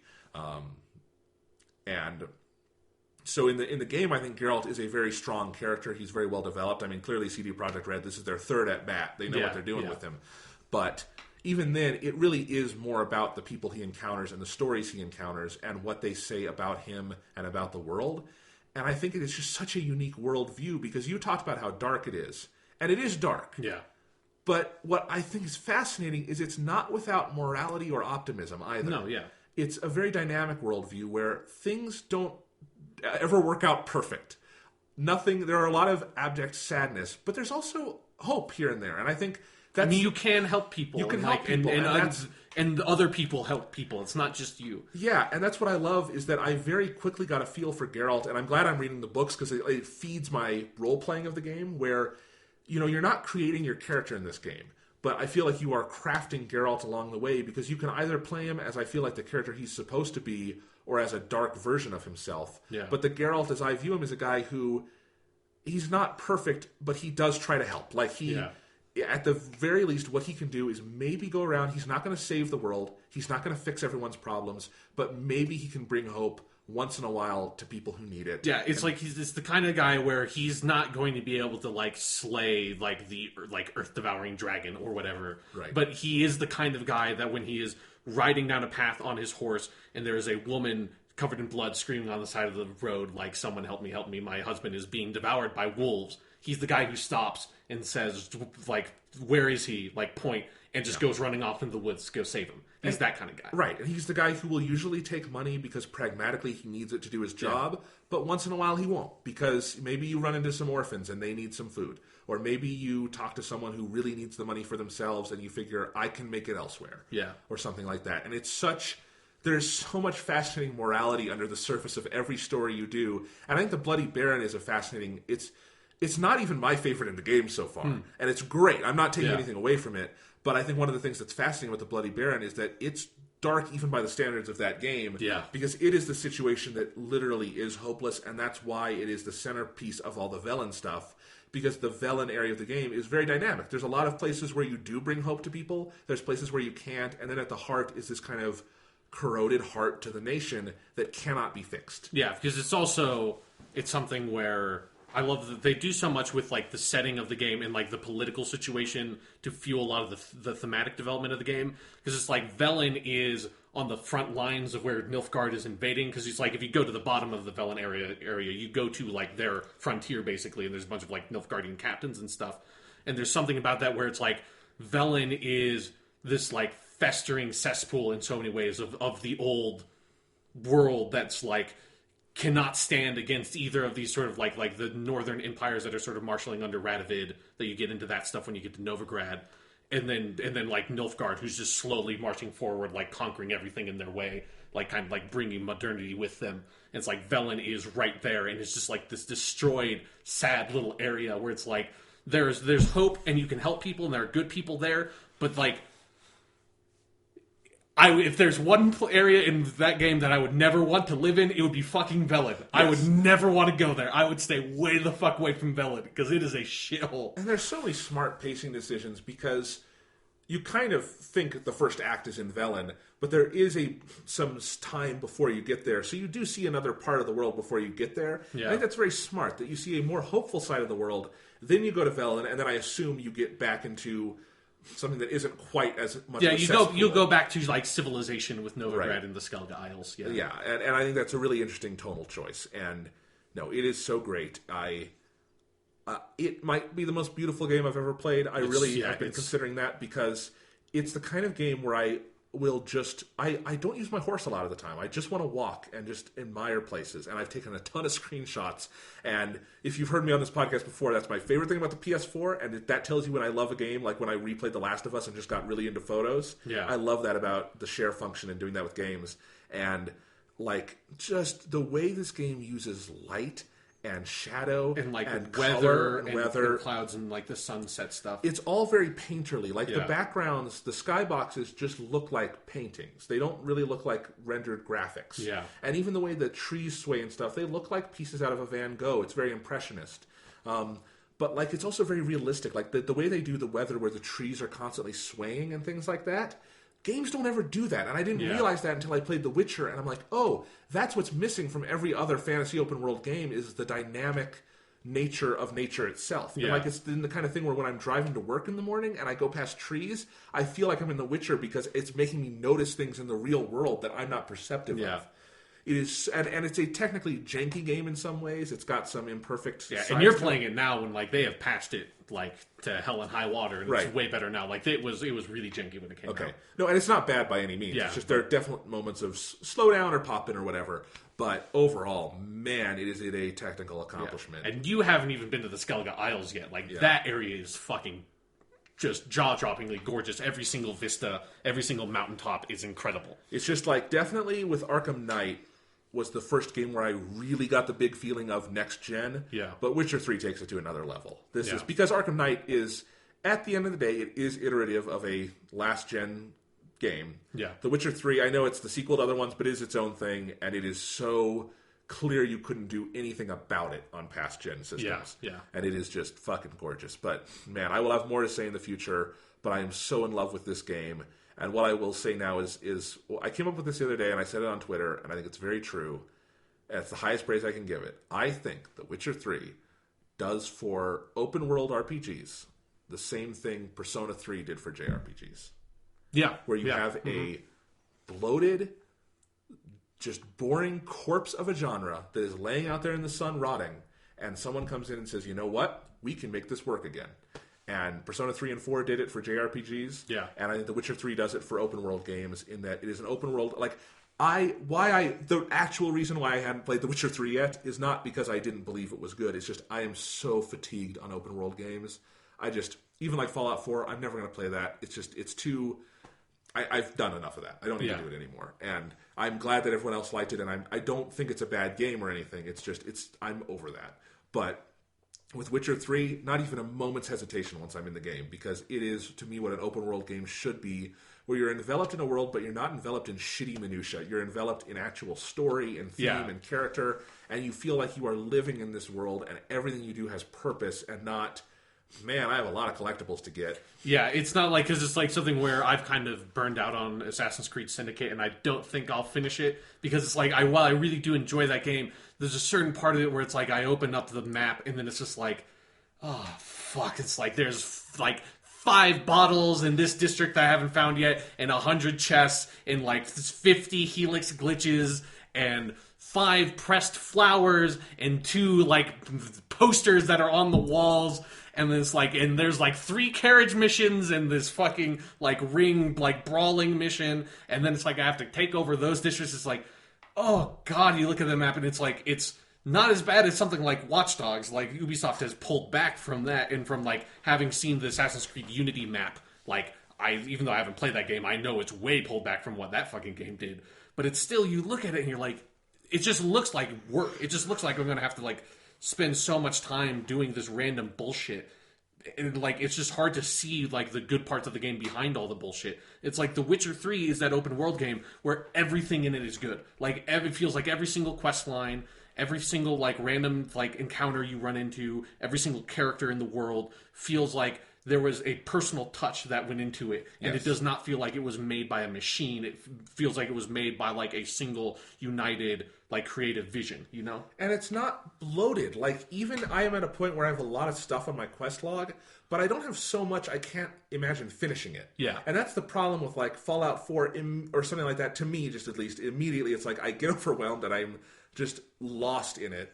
And this is more like, no, I want to follow it because I really love these characters, and I feel like there is something finite about this world that is manageable. Yeah. And I love that about it. And it's got that thing that I think is kind of like the highest praise I can give to any open world game. Whereas, like, with, like, Assassin's Creed Syndicate, or even with Fallout 4 in a lot of cases, it was like I would go to a new area, and it was like there was a little bit of excitement about going to this new section of the game where I haven't done anything yet. But then there's also, like, this pit of dread deep in my stomach of, like, there's, like, so much just stuff I'm going to have to do here. Whereas in The Witcher 3, it was like every time I went to a new town, it was like I was so excited to go to the notice board, and I was like, I have to go right there. I have to find out, like, I have to get, like, the next Witcher contract and the next, like, quest. Like, I want to find the rest of the stuff in this game. I want to, like, find more stuff to do. It's like I was not afraid of going to that notice board and, like, finding a bunch of bullshit. Just because every line of dialogue, every piece of written text, it has so much voice and character to it. Like, just the way they think of dialects with these people that you meet, and how they talk in different kind of accents and tones. It is such a complete world. Mm-hmm. And it is so, it's just so enveloping and fascinating. And it's a game I kind of feel like I even want to kind of play at my own pace, and I don't feel the need to, like, necessarily binge 5 hours on it, but sometimes I do. But sometimes it's just like I can play 1 hour at a night and be like, I'm not frustrated with this. I just kind of need to walk away because I had my fill. It's like a good meal, you know? Yeah. It's like I will come back tomorrow. I'm excited, but I had my fill for now.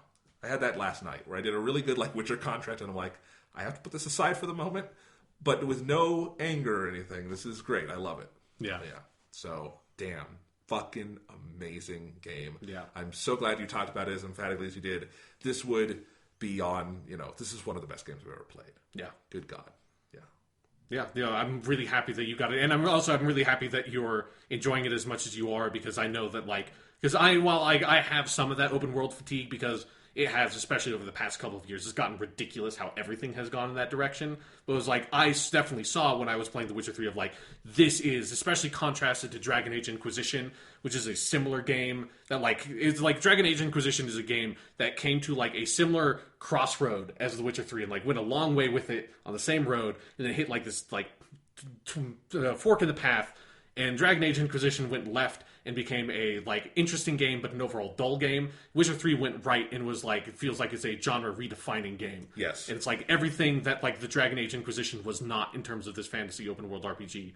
And so I'm really happy that you are having that same experience, it feels, because it feels like that, like, affirms my perspective on the game. Well, I'm having the same feelings that I did, I think, when you first told me and the audience about Persona 4, where you were saying, I loved JRPGs once. I got sick of them. I feel like there's been nothing interesting, and I delayed playing Persona for that amount of time, and then I finally did, and it got me back into it. Yeah. I feel the same way with The Witcher. Not that I'm going to go play a bunch of open world games again, but it got me to love an open world game. Yeah. And see, like, how they can be good, and, like, how, like, we can leverage, like, what video games can be to improve the open world formula, and not just go into the, like, climb a tower, expose the 5 different, like, generic mission sets in the area, and then, like, the half a dozen, like, or, like, the half 100 fucking collectibles in the area, and just, like, go do all that stuff, and then move on to the next section and do the same thing, and do that 12 times in the game, and then you beat it. It's like, The Witcher 3 is the exact opposite of that. Yes, absolutely. Just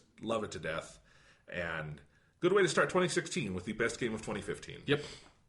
We got that in Arkham Knight in the same year. Yeah. Holy fuck. There's those two. I mean, there's lots of other good ones. I'm not taking away from those. But those two, to me, are like the holy fuck masterpieces. Yeah. But Anyway, so let's go ahead and move on and look towards 2016. Right before we do that, I have one anecdote I want to share of something that it just occurred to me. This is something that happened yesterday when I was driving with my mom because we were doing some stuff with like moving stuff out of our old condo place, and we were talking about like, oh, we need to do some grocery shopping tomorrow. And there's like, okay, we need to go to Costco. There's stuff we need to get at Costco. And then my mom's like, oh, but it's Martin Luther King Jr. Day tomorrow, which is today while we're recording it. It's like, I wonder if Costco's open. I was like, oh, I'll check. I pulled out my phone. And I just did a simple Google search of, it was like Costco, Martin Luther King. And it's like, just like auto-completed it, clicked on it. The first link that I saw was a link that just says on Google, is Costco open on Martin Luther King Jr. Day 2016 with a question mark. It's like, okay, I'll just click on this. And the internet is a fascinating place, Jonathan, because upon clicking that link, I thought I was just going to get a yes or no, basically. And that would be the extent of it.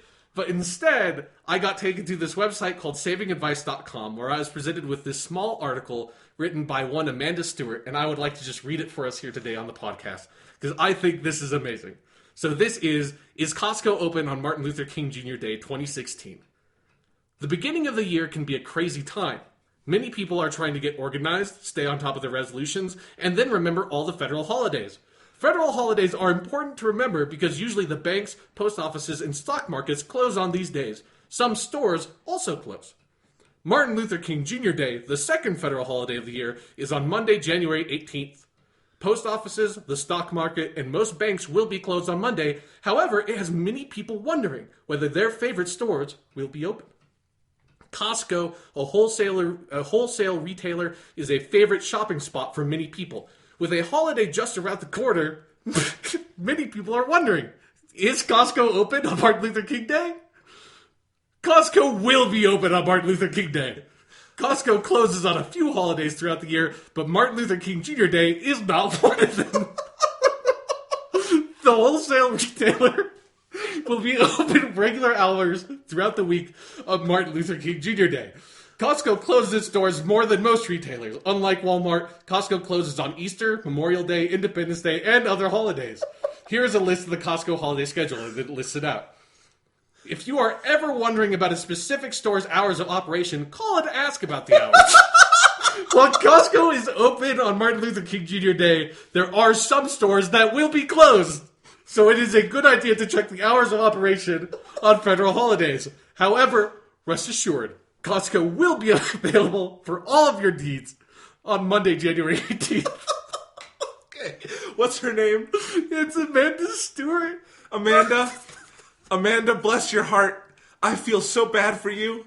I know you didn't choose to write that article. I know you're just some entry-level journalist at a blog trying to make a living. You're probably a freelancer, and you have to do some SEO bullshit. But bless you, you actually wrote, I think, the best article possible for that bullshit SEO question. It's a fucking 3-paragraph essay. It's amazing. It's like thoroughly researched. Yeah. It's got like a thesis and conclusion. Exactly. It feels like it follows like basic essay writing protocol better than a lot of student essays I wrote back at the university, you know? And it's something where I have read this thing like 6 times now and I still can't read it without laughing. It's the part so where amazing. She starts giving like advice, like, remember to call your store. Yeah. That is so funny. God damn it, it's so good. So yeah, if anyone was curious whether or not Costco is open on Martin Luther King Jr. Day, it is. It very definitively definitely is. I've got about 150 some words here. But not on the Easter. subject. Yeah, nope, not on Easter. Unlike Walmart. Yeah. My jaw hurts from laughing. Yeah. It's really good. It's a great article. Like, not even ironic. Like, it's incredible that anyone was able to write a 3-paragraph essay on the subject of whether or not Costco was open on Martin Luther King Jr. Day. And then it's Costco. I don't know. There's something about that. It is the most insanely specific question that has the simplest answer possible. It's literally just a yes or no question. But like, she like basically defines Martin Luther King Jr. Day. She defines what Costco is. Like, she defines all of her terms in the question. It's federal holiday. Yeah. And then she answers the question definitively, and then also provides additional information for you to do your own research on the subject if you are interested on what other stores' policies may or may not be on other federal holidays. It's a complete answer of that question in more ways than you thought you could be answered. Man, Amanda, you are awesome. Incredible. Kudos. So yeah, I just wanted to give a round of applause to her in that article because it's really phenomenal. Okay. Well, I don't know how we can top that, but let's try. Sean, let's do some 2016 year in preview. All right. So, the month of January has mostly gone by, I feel like, for game releases. A couple of interesting ones on the PS4 I haven't picked up yet. That game Tharsis, have you looked at that yet? No, I haven't. It's on the PS4. It's this kind of strategy game where you're trying to go to Mars, and I guess it's super difficult. And you can cannibalize your crewmates for food. And sometimes you have to if you run out of food. I think it's on discount for $10 on PSN for now until at the end of the month. And I'm going to try to pick that up. But that's already come out. And if you've never played it, Gone Home just came out for consoles for PS4. Edition. And if it goes on sale, I will definitely pick it up because I'd love to play that again. One of the best games ever. Love it. Yeah, so fantastic. Yeah. But anyway. An important detail on Gone Home Console Edition is that apparently if you get it on the Xbox One version, the Xbox One, it's that has that console side stat tracking thing, and that they apparently they made it so that it will track your number of footsteps simulated in Gone Home. So That's if you're awesome. Curious about how many footsteps you took to complete Gone Home, or you want to do some sort of Gone Home lowest footstep record run, that information is now readily available. I think I know how to do it because when I first played Gone Home, I accidentally did the lowest footstep record run. Remember that? Yeah.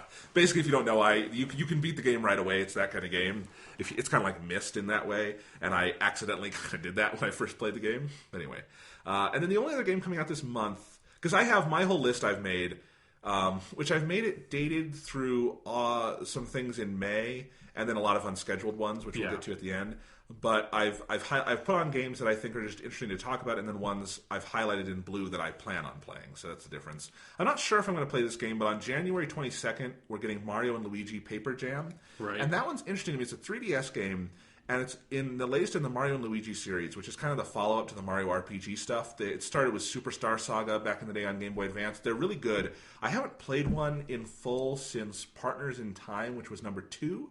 But this one, I think it's the 5th or something. It's a crossover with Paper Mario. Yes, which is one of the best Mario games ever made. Absolutely. If it gets really good reviews, I might pick it up. It looks like it could be good. Yeah. Anyway, my 3DS hasn't gotten a lot of love lately, so could do that. Anything else in January we wanted to mention? Yeah, I'm just going to go down a couple of quick things. Amplitude already came out. That was January 5th. I got that. Yeah, I haven't talked about that yet. I played the demo of it. It was something where I never played the original Amplitude because this is it's an old Harmonix franchise from the pre-Guitar Hero and Rock Band days, and it was the demo was interesting, not quite enough that it was something I wanted to play right away, but maybe in the future I played the whole game. I'll have a quick review. Yeah, give your impressions. It's good. I will say this: if you're a huge fan of the original Amplitude, what I gather is that it's different enough that you might not love this one because the set list is mostly different. It does not have any big musical hits. I think the original Amplitude actually coincidentally had David Bowie in it. There's none of that in this one. It's all in-house harmonic stuff. Yeah.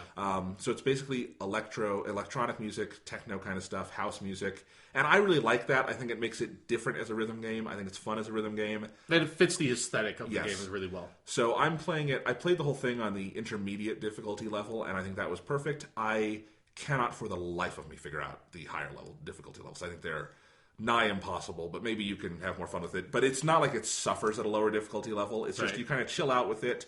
I don't know if it's worth the full 20 they're asking for it, and I would not be surprised if it becomes a PS Plus game later this year. Yeah. So you might want to hold off. But it is good. It's a gorgeous game. It's definitely fun. The co-op mode in it, it's couch co-op, and it's pretty good. I played it with my brother. That's fun. And it's definitely good just pick up and play if you want to do a couple tracks. It's good to kind of relax with. And you know me, I love indie games that mix music and imagery. So I have one of those at least every year on my top 10 list. So I like that kind of thing. And it is something that's really interesting to sort of go back to the pre sort of Guitar Hero days of rhythm games and open up a window back into that this is how other kinds of rhythm games can be made, because nowadays it's you either have the plastic instrument games, which are made a little bit of resurgence last year, or you have the Hatsune Miku basic model that comes out of Japan that's like obviously Hatsune Miku and then Persona 4 Dancing All Night is literally just that. But even like there's a bunch of other like sort of derivative rhythm games that come out of Japan that use that basic system. And man, Amplitude underlined for me how much better rhythm games are with just a controller. Yeah. Like you get into the music more. I don't know what it is. But yeah, and I do. It's nice to have a rhythm game where you actually don't know the music. I don't know what it is. It's just it's different enough that it's kind of fun. You get into the game more in some ways. Yeah. But yeah, anyway. Yeah. So that's Amplitude. So then a couple of other things. Like this is a game that I'm sure is amazing from what I've heard, but I'm like, I kind of just don't want to play it because I know it's incredibly depressing. Is that Dragon Cancer? Yeah. Which like I'm just going to say it for like if the people haven't heard about it and are curious about it, but it's a very like narratively focused sort of indie game about a very personal story about cancer and losing I will a child. Absolutely play it sometime this year because I want to do it for top 10 time by the end of the year. I may have to build myself up. Yeah, it just seems like something you really have to prepare yourself for because of the subject material. Whether I end up liking it or not, mad kudos to the people who made it. Yeah, just for doing that. Like, good God, that must have been hard. Yeah. Then, and then on January 26th, The Witness is coming out. This game has been in development for like 5 years or something. It's the next game by Jonathan Blow, who he came out with the indie platformer Braid, which on the Xbox Live Arcade, which it's like it's weird to think of this like this is going to be basically his second game because Braid was the game that started like the indie game like sort of like boom basically back in like 2009 I think on the Xbox Live Arcade and sort of like exposed I think a lot of people like myself to this area of gaming that had previously just been like this like weird seedy like the dark side of the PC that like nobody went into. That's like teams of like 2 people making some game that was very experimental. And so The Witness is going to be like a big sort of puzzle game thing, and it seems like it's going to be very interesting. And it's going to come out on Windows and PC, PS4. I think the Xbox One will probably get a version as well at some point. Yeah, that's a game that if it gets really good reviews, I will definitely play it. But I'm not just going to buy it day one. Yeah, no, me neither. But it's something I'm looking at with curiosity to see how good it's going to be because it's been a long time since I played a puzzle game. Yeah, it feels like it's about time to get into that. But I think that about sums up January for me. Yeah, so February is the busiest month of the year so far that I have on the schedule. Just a lot of stuff and a couple that I'm guaranteed to play. The 2 that I'm most excited for this month that I already have on pre-order and everything are, this is a re-release, but Gravity Rush Remastered on PS4 comes out February 2nd. And I have that game on Vita, and I really like it, but I've never been able to get into it so much that I finished it. And I think I love the Vita. It doesn't feel like it's on the right system. Yeah. I would much rather play it on the TV without some of the motion control gimmicks. Yeah, I agree. And the remastered version looks like it'll give that. And this is significant because sometime this year, we don't know when, Gravity Rush 2 will be coming out, and I can then just have both of them on PS4, and that'll be nice. And it's an easy $30. They didn't price it full price. So, and again, on Amazon, you can get that for $23 now. So pretty crazy. I'm definitely looking forward to that. And then the big one of February for me, and we'll go back and do some of the other ones, is Fire Emblem Fates on February 19th. Holy crap, am I excited for this. And I don't know how I'll have time for any other game this whole year because apparently there's 3 full fucking Fire Emblem campaigns. That's a lot of hours of gameplay. And I am so psyched. And I'm also really worried about my wallet because I'm not sure how to buy it to get all the stuff. If you don't know, Fire Emblem Fates has 2 main versions, Conquest and Birthright, which are basically, if you've played Fire Emblem the Sacred Stones, it's kind of the same idea in that at a certain point early in the game, the path branches, but it's much more significant than that because you're literally playing one army or the other. So it's a very different game. And then there's a 3rd version that is DLC only called something else. I forget what it's called. But that one kind of unifies the 2. So kind of like Sonic Adventure 2, light, dark, and then together, that kind of thing. And you can buy just one or the other, and if you do that, I think you can get the others at a discount. Or there's a special edition package that is currently sold out that gives you all of it, and I hope they offer that digitally, but it's not up for pre-order digitally yet, so I don't know. But anyway, so kind of a complicated release, but Fire Emblem Awakening is one of the best games I've ever played. I just love it, and I think it's one of the best games of the last few years. I think it's the best game on the 3DS, and this is the same team, so it's like, it's hard to be more excited for this. Fire Emblem Fates, those are my 2 big ones for February, but there are a couple other really interesting ones. The ones I have, at least, Sean. Do you want me to just run through mine? Yeah, you go ahead. XCOM 2 comes out February 5th.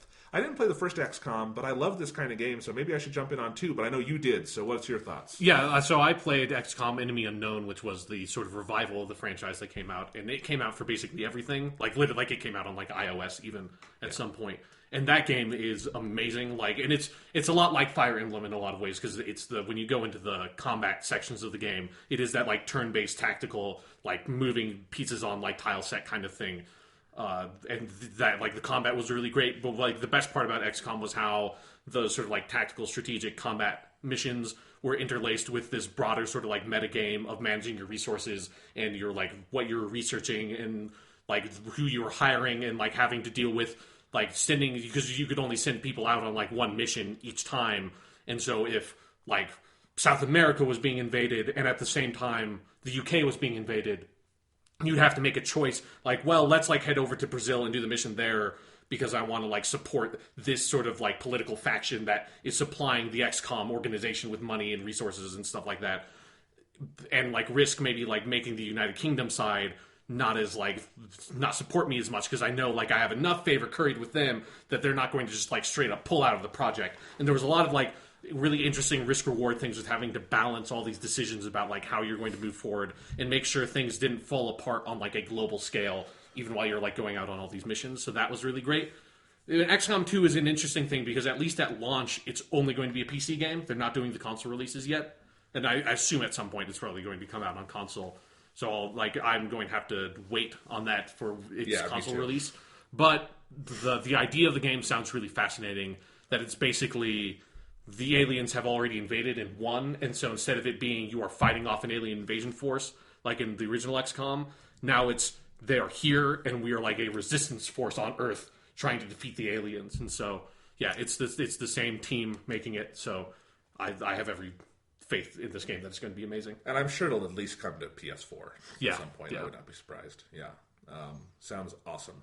The next big one I have, first big PlayStation exclusive of the year, Street Fighter V on February 16th.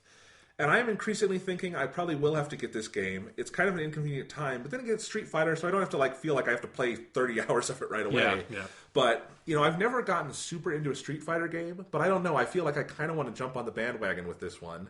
Especially because you can get games cheaper now from Amazon. Yeah. See, that's the thing about the Amazon thing, is it's going to make me play more games this year. Yeah. But anyway, Street Fighter V, it's a PlayStation exclusive, and it'll also be on PC. But yeah, I mean, are you thinking about getting it? Maybe, I don't know. Like I've played quite a bit of Street Fighter 2 back in the day, but I've never gotten deep into any fighting game, and like Street Fighter 2 is probably like the deepest I've gotten into. Like, because I played obviously those Persona 4 Arena games quite a bit, but that was like more for the story mode stuff than the fighting.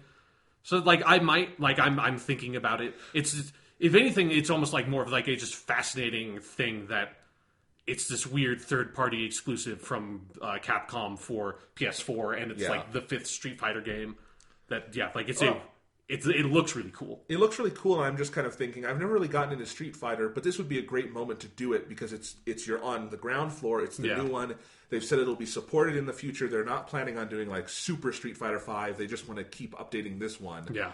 And so it could be a nice moment to get in because I really do like that kind of game. I've just never gotten into it. Mm-hmm. And then, it'll depend probably on whether or not it gets good reviews. And if you want to get it, because if you want to get it, I think I would so we could play it together. Sure, yeah. But because then I would have someone like online or something, or But yeah, it definitely it's an interesting game either way. And I'm mostly curious to find out like what the sort of supplemental modes are outside of obviously like an arcade mode and a versus mode. Like, I think the fighting game space is in an interesting area where you have things like Persona 4 Arena or like the new Mortal Kombat games or like that like Injustice game that's made by the Mortal Kombat team that is playing around with how you do story modes in fighting games and what kind of stories you can tell and how elaborate they can be. And I'm curious to see how Capcom is going to deal with that in Street Fighter V because obviously Street Fighter 4 came out a while ago and it was before that sort of like movement to explore like a more like story-based mode in a fighting game.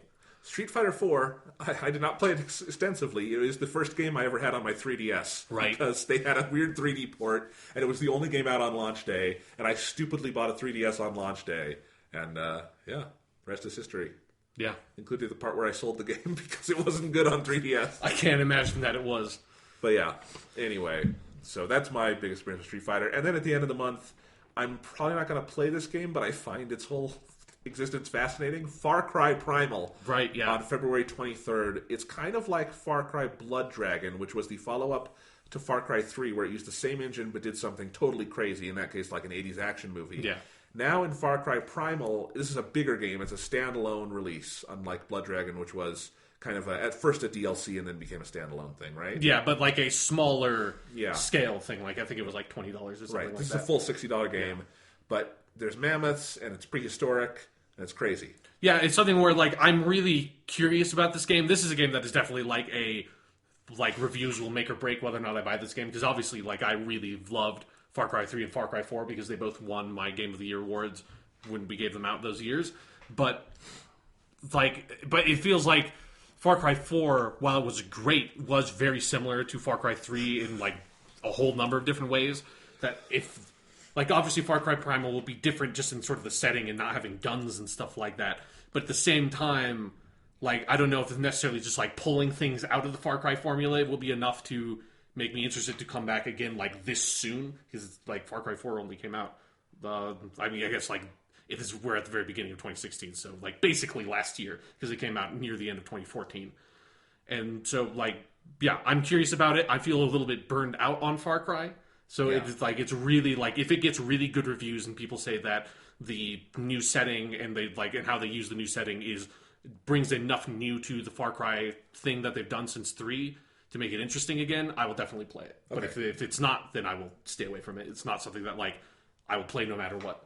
I will probably not play it either way, but I hope it's good and I hope you'll have fun. Yeah. That's like obviously right. I can't play everything, but it looks like it could be a really fun game. So I hope it lives up to its potential. But that's what I had for February. Did you have anything else? Let me look here. I think there were a couple of games we did. Like, here's like a weird thing that maybe we should just like talk about this now because it comes up here. Is that according to a report by Kotaku, there's not going to be a mainline Assassin's Creed game coming out this year. I have that on my Who the Fuck Knows category later on. But what's interesting is that even if that is the case, there will be more Assassin's Creed games coming out this year than any other year, just in their like Assassin's Creed Chronicles sort of like sub-brand that they've developed, where the China game came out last year. And then this year we're getting Russia and India. What are those games? India. They're like, I did not play the China one. I thought about it because it got decent reviews and seemed kind of interesting. It's like it seems like it's like a side-scrolling stealth game that I know you didn't play, but there's a game called Mark of the Ninja that the studio Clay developed that came out a couple of years ago.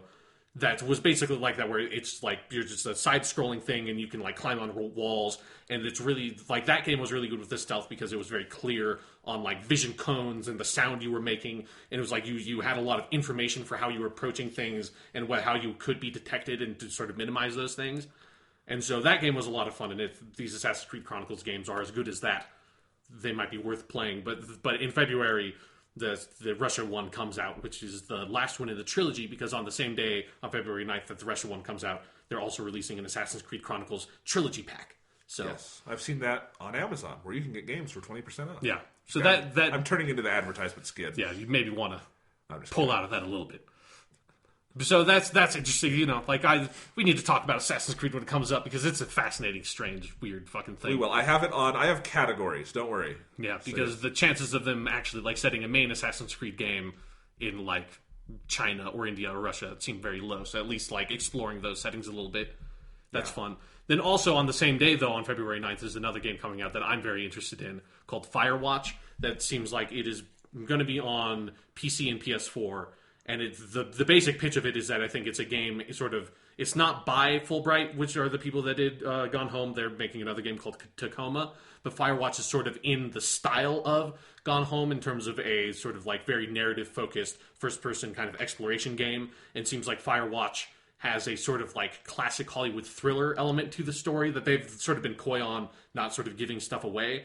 But it seems like that's sort of an indie game to be on the lookout for. I might play the shit out of that if that's good. That sounds like my kind of thing. Like every indication of it seems like it's going to be really good. So if the reviews come out and it's good, like that is a game I will definitely play right away, because that seems really cool. Also, the same day, this is actually a really February 9th. There's a lot of stuff coming out. That Mighty Number 9 game is coming out, which I don't think I will get. I'm not that interested in, but it is like one of the most high profile sort of Kickstarter games coming out to consoles, and it feels like that Kickstarter was fucking forever ago. Like, I feel like that was like, well, they've delayed it like 3 13. times. It's getting a freaking physical release on everything. Yeah, because I'm looking at the Wikipedia page, and it's got like the most ridiculous like release device window here that's on Windows, Mac, Linux, PS3, PS4, PS Vita, 3DS, Wii U, Xbox 360, and Xbox One. I'm kind of surprised that there's not an original Wii version of the game coming out as well. I don't know if you can release original Wii games anymore, but yeah.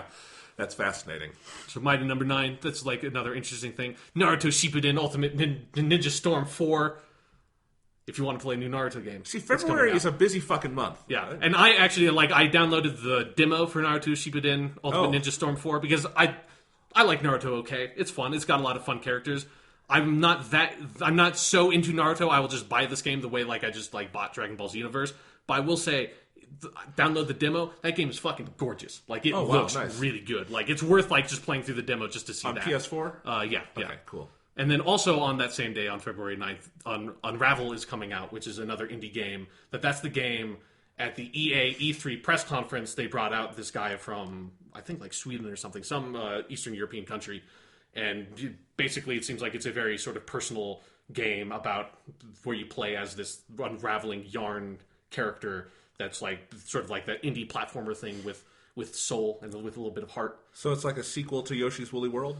It's like a sequel to Yoshi's Woolly World if Yoshi's Woolly World probably has a really sad moment in it, but a Disney movie sad moment is what is the read I'm getting on Unravel. Hey, speaking of Yoshi's Woolly World. Okay. I finished that game. Okay. And I had it in my top 5 above Mario Maker. Yeah. We can flip those now. Yoshi's Woolly World is great for 5 worlds, and then the 6th is horrible, and you should just not play it. It's so bad. It's the platforming just falls the fuck apart, and it's hilarious. I've never seen anything quite like that. It's a great game still. The rest of it is really good, and it's not like it needs a great ending, but I just thought it worth noting. Yeah. While we're on it. Yeah, but Unravel, if you are way into indie platformers, people are still making indie platformers. Yay. And then apparently Rocket League is coming out on Xbox One sometime that month, and if you haven't played Rocket League, you should probably play Rocket League. It's really fun.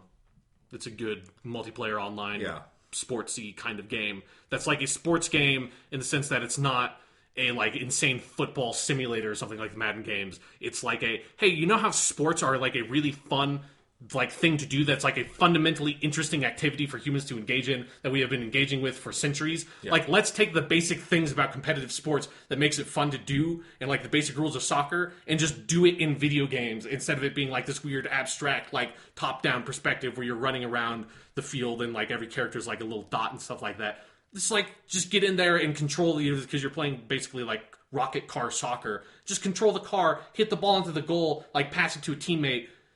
That's what makes sports fun. Rocket League is a cool game. Nice. One other thing for February. Yep. On February 27th is when they're re-releasing Pokemon Red, Blue, and Yellow for 3DS. And I'm looking forward to that. But the bigger thing is on that same day, they're releasing the little new 3DS in America in a Pokemon-themed edition. And I'm trying to see if I can get the picture up here. Have you seen this? No, I haven't. It is such a beautiful 3DS. I would have no use for it. It's smaller than I want, but I want to buy it because the actual what they give you, the faceplates are so cool. It's a small picture. Yeah. But it's the original red blue cover art. It just looks like the original box art. That's cool. I fucking want that. It's $200 and I shouldn't spend it. No, you shouldn't. It's really cool. But it's really cool. Anyway, so if you don't have a new 3DS, that might be one to get. Yeah. They're faceplates, so you can use red or blue, and then you'd have to buy yellow separately. But anyway, I'm looking forward to that. That should be cool to have those again. Anyway, so February, busy fucking month. Yeah, and if you have a very broad taste in video games, February 9th has a lot of fucking games to offer. And if there's anything you can say about us on this podcast, we have a weirdly broad taste in video games. Yeah, that's definitely true. All right. March, I only have 2 major ones on my list. Okay. And they're actually both for the Wii U. It's a big month for the Wii U. On March 4th is Twilight Princess HD. Right, yeah. Which actually just went back in stock on Amazon, and I grabbed a copy because of the discount. And so that, and it comes with the amiibo with the Midna and Wolf Link, so for the same price, so that's nice. But I know it had gone out of stock. It's coming back in and out, so you should check if you want it. But Twilight Princess HD, which has the most awesome Zelda cover art ever, and no one, it didn't get publicized, but the actual cover art is fucking awesome. You should look at it anyway. And Twilight Princess is my favorite Zelda cover art anyway. I've never played the game. I just love the cover art. Yeah. Where it's Link and the wolf and like Midna's there too. Yeah, it's really cool. I can see it in my mind. So that's March 4th. And then March 18th, this just got dated. Pokken Tournament for Wii U. Or as it is called in Germany, Pokemon Tekken. Where apparently German, it's a weird cultural stereotype that Germans are very literal people. Apparently the Japanese are way into that stereotype because the fucking German release is just Pokemon Tekken. Because it is the Pokemon fighting game from the Tekken people. So this could be a really good game. I'm really interested in seeing. Like, I'm not guaranteed to buy it, but I really might, especially because March is kind of quiet, and I think it could be fun. It could be what we always wanted Pokemon Stadium to be, and I love Tekken, so Pokken could be cool. Yes, and it's great. It's a great name. Yeah, Pokken. Pokemon Tekken is not enough. Pokken. That's what I want. Although I want to study Pokken. Like, if I was to study a martial art, I would go to the Pokken studio and, like, submit to Pikachu Sensei and learn the art of the Pokemon Fist. You know, we are going to have to do a big Pokemon episode this year because it is the 20th anniversary. That's why all this stuff is coming out. Okay. So maybe around the time Red and Blue come out on 3DS, we can go back and look at those and kind of talk about them again. Sure, yeah. I'll always talk about the good Pokemon game. Absolutely. Anything else in March? A game that I am very curious about that I will probably not play based on Ubisoft's recent track record for these kinds of games. But on March 8th, apparently is going to be the release of Tom Clancy's The Division, the game that feels like that was pushed back like 5 times. Right. I didn't put it on here because I don't care. Yeah. But I it's understand. The game from E3's past, from long ago. But like ever since the Watch Dogs came out and then Rainbow Six Siege came out last year, then 2015, and did not get great reviews, that like I feel like the scales have sort of fallen from my eyes in terms of Ubisoft had a good couple of years there where every single E3, it was like, they started with Watch Dogs where they ended their E3 presentation. It was like, holy shit, what is this game? It looks amazing. It's like Grand Theft Auto with like cool like cyberpunk cell phone powers and shit. And it's like, look at like he causes this car crash and it's like, this is an incredible like presentation for a new game. And then like a year later or 2 years later, then that's The Division has its presentation and it's like, what the fuck is this game? It's like this open world, like third-person shooter RPG with like the New York has been gassed or something, and you're going in like salvaging it. It's like this game, like look at how that guy takes cover behind that car and the door is open, and when he moves over to where the door is, he shuts the door and then he moves past it. That's fucking cool looking. It's probably going to just be cut out of the game because for whatever reason, but it's a cool tiny detail. The Division will probably be awesome, and then it's delayed like 500 times. Then Rainbow Six Siege was like, look at this first-person shooter where you just destroy everything in the environment. Like, at the end of this multiplayer match, like, the entire house is demolished. It's like, these are awesome presentations. But then, like, Watch Dogs comes out, and it's a piece of shit. And then Rainbow Six Siege comes out, and it seems like that game is really middling. I haven't played it personally. But it's, like, definitely has not gotten a really good reception. And then everything I think about the pre-release buzz about The Division is like blaring warning signals about this game is probably not going to be that good. This is probably going to be another Ubisoft open world game again. Probably stay away, but it might be good. There's always that potential. But yeah, it's worth highlighting that it is coming out. It is a notable release in the year of 2016.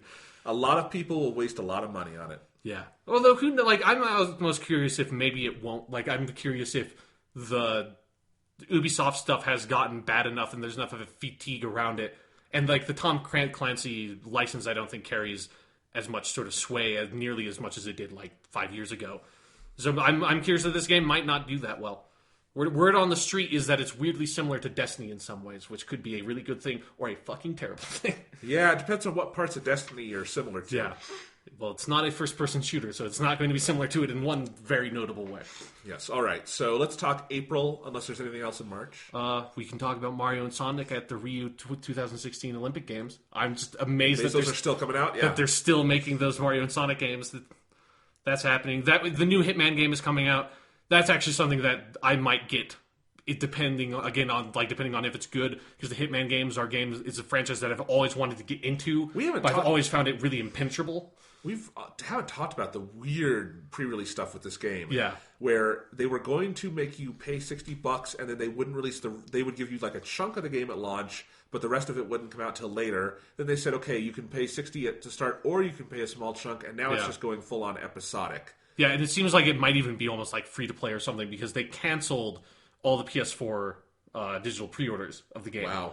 So like it seems like they're like trying some weird experimental release strategy that like coming out of E3 was very sort of vague, but it was a sense of like there's going to be like a decent amount of content when the game comes out, but the main thing was going to be like every week or however long it was going to be, there were going to be like, oh, there's going to be a new level released with like a new target in the level and like new challenges and old levels and stuff, and they're doing a bunch of leaderboard things, and it seemed interesting, and I've always been curious about the Hitman games because they do a sort of stealth sandbox thing that's completely unlike any other franchise, and I got a little bit into Hitman Blood Money when that came out on the Xbox 360, but I think it was just like when I was playing it was the wrong time and I just couldn't quite get into it even though it seemed fascinating. So it's like and then the Hitman Absolution was the last one to come out, but that seemed like they changed so much about what those old Hitman games were that I wasn't interested in it anymore. That's like I really want to play a game like the old Hitman games, but I feel like I can't go back to the old Hitman games. So I want a new one of those so that I can just like I really want to give it like a real shot because they seem awesome. Yeah. I saw the first Hitman movie back in the day.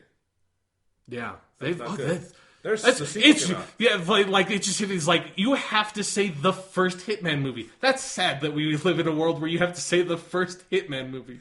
Yes, I saw the first Hitman movie. Yes, it is. I saw the first movie based on the hit video game franchise of Hitman, not the second one. All right, April. Let's see. We have a mix of ones I'm interested in and not, but I'll just go through the notable ones I isolated. The first one was Quantum Break on the Xbox One. It's kind of the big Xbox One exclusive of the first half of the year. And I'm not sure what it is, but it's got a cool title. It seems like it's going to be a third-person shooter with time powers, and there's going to be some sort of like FMV cutscene thing wrapped in that. It could be cool. In some capacity. It could be fine. I don't know if it'll be any good, but it feels weird because Quantum Break was one of the Xbox One exclusives that they had at the reveal of the console. Like it was one of like the very, very early ones. Yeah. And it's by I can't remember the studio's name, but it's the original Max Payne studio, and then they did Alan Wake. So it's a good studio. Remedy Entertainment, that's the name of the studio. So it's like it's got a good pedigree, but at the same time, like it feels weird that this game has been in development since basically 2012, or like probably before 2012. It was like first sort of unveiled then. And then we kind of have heard almost nothing about the game since that point. And I think there was like a little bit of the gameplay thing at last year's E3, but like just like a little bit. It just feels like that game. Again, it's like one of those things that kind of like with Tom Clancy's The Division, where like the buzz about the game and like the way that it's being marketed feels like it's kind of like warning signals about if this game was really good. I feel like Microsoft would be out there being like, look at this, like this is our exclusive game that's going to compete with the PS4's exclusive game we'll talk about that's in April. And that, like, you're positioning it there. It's like it's their first exclusive of this year, and I feel like I have heard fucking nothing about it for years. So that's a weird thing. It's one that the Xbox One has several cool exclusives this year. This is not, I think, one of the ones to be particularly hopeful about, but who knows? Then I have Dark Souls 3 on April 12th. Definitely a big release of the year. It's amazing to me how that franchise and frankly subgenre, when you factor in Bloodborne, has become so popular. Yeah, that it feels like it's just through sheer force of pure quality and through like unique identity that it's just like it just jammed its foot in through the door and it's like, you are going to fucking pay attention to me, motherfucker. Because like everything about those games, from their like obscurantist narrative mechanics to like the incredible difficulty they have to like just like the kind of offsetting Japanese game design elements of them, where it's like you don't really know what certain items do, and like you don't really know where to go or how to play them. Like everything about those video games makes it so that like they should only appeal to a very hardcore, tiny audience, and that everyone else should hate them. And somehow, like each new game comes out, it's like it gets more and more popular, until now it's like, for me, I feel like it's almost like the new Call of Duty or something. It's like because if you count there's Demon's Souls, which was really the first one, then Dark Souls 2, then Bloodborne, and then Dark Souls 3. It's like the 5 of those fucking games. It's like, it's crazy how big this franchise has gotten. Yes. Now, you did not love Dark Souls 2. No. And you did love Bloodborne. Yes. And I think you were saying the kind of common link was Hidetaka Miyazaki, who is the guy who designs those. Yeah, he was not around for Dark Souls 2. But he is for Dark Souls 3. And so are you excited for 3? I'm curious about it. I feel kind of like with Far Cry Primal, I feel maybe a little bit burned out because, again, Bloodborne just came out last year. It was my second favorite game of that year.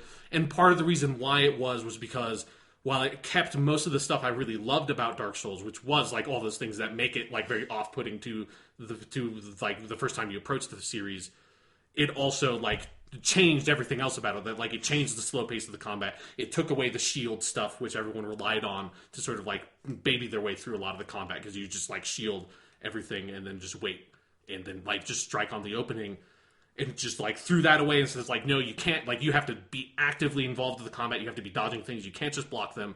It's like they changed the themes, they changed the setting completely, they changed the style completely.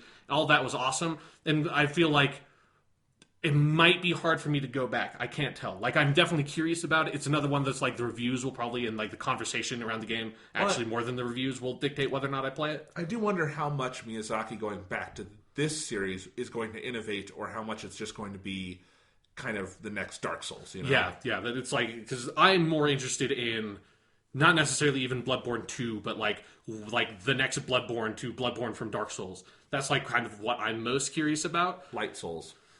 Sure, yeah. Like it's just like becomes super hopeful and optimistic and bright and cheery, and there's no killing anything anymore. There's no difficulty. It's like the easiest game ever made. You know that area in Diablo 3 you can get into where it's like Candyland? Yes, yeah. Like that? Yeah, it's basically like that, and it's like that Miyazaki guy, like he like got married that year or something. It was like, or his son was born. It's like, I'm just gonna make a happy year. This is the happy video game. Not this like just grotesque, just everything in the world is just beating you down, and you can't take a second to like just calm down.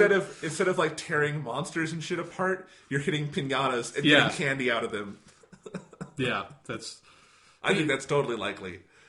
Yeah, maybe that's the future direction of the series. But like, even though I like Dark Souls 2 has some like really critical flaws to me, I did enjoy like 20 to 30 hours of that game pretty intensely. Like, I love that sentence. It's the only kind of thing you can say about video games, basically. But it's almost kind of like Metal Gear Solid 5 to a smaller degree. It was a game that, like, for a lot of it, I very much enjoyed it. But then by the time I got to the end, some of the things about the length of the game and the repetitiveness of the boss encounters and stuff like that weighed on me so heavily that like I kind of have a spite towards that game.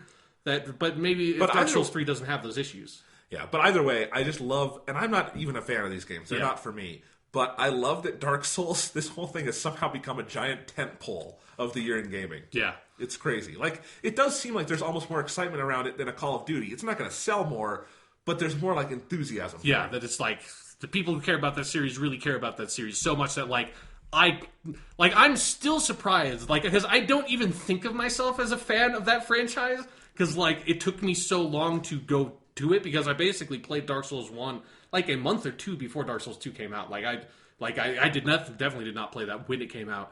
And so there's something about that where I don't think of myself as a fan, but then it's like, but Dark Souls 1 and Bloodborne are both two of like my favorite games I've ever played. It's like, I think those games are incredible, and there's nothing like them. It's just like, I kind of am a fan. Like, it's a weird, that franchise is strange. It has a strange presence. There's just nothing like it in video games. Speaking of strange franchises, yeah. Also on April 12th is the re-release, or kind of the rebirth of Ratchet and Clank on PS4. I think this is a remake / reimagining of the very original Ratchet and Clank game. Yeah. And the first game I ever got with my PS3 was one of those PS3 Ratchet and Clank games. I got it with the console or something.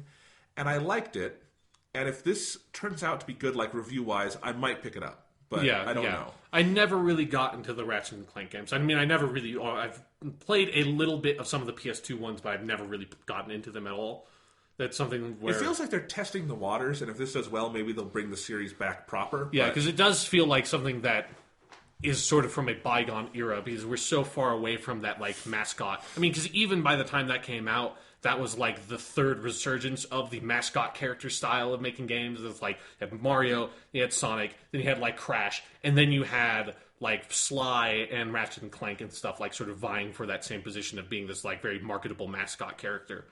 And I'm curious about it, but yeah, it's not like you'll see a theme on this is that Sony is in a enviable enough position that I don't think they have any one major tentpole for the year. I mean, they have the big one, but even that is one of several, really. Yeah. And it's just kind of cool that they can just kind of drop something like this, and it's just a fun kind of for the fans.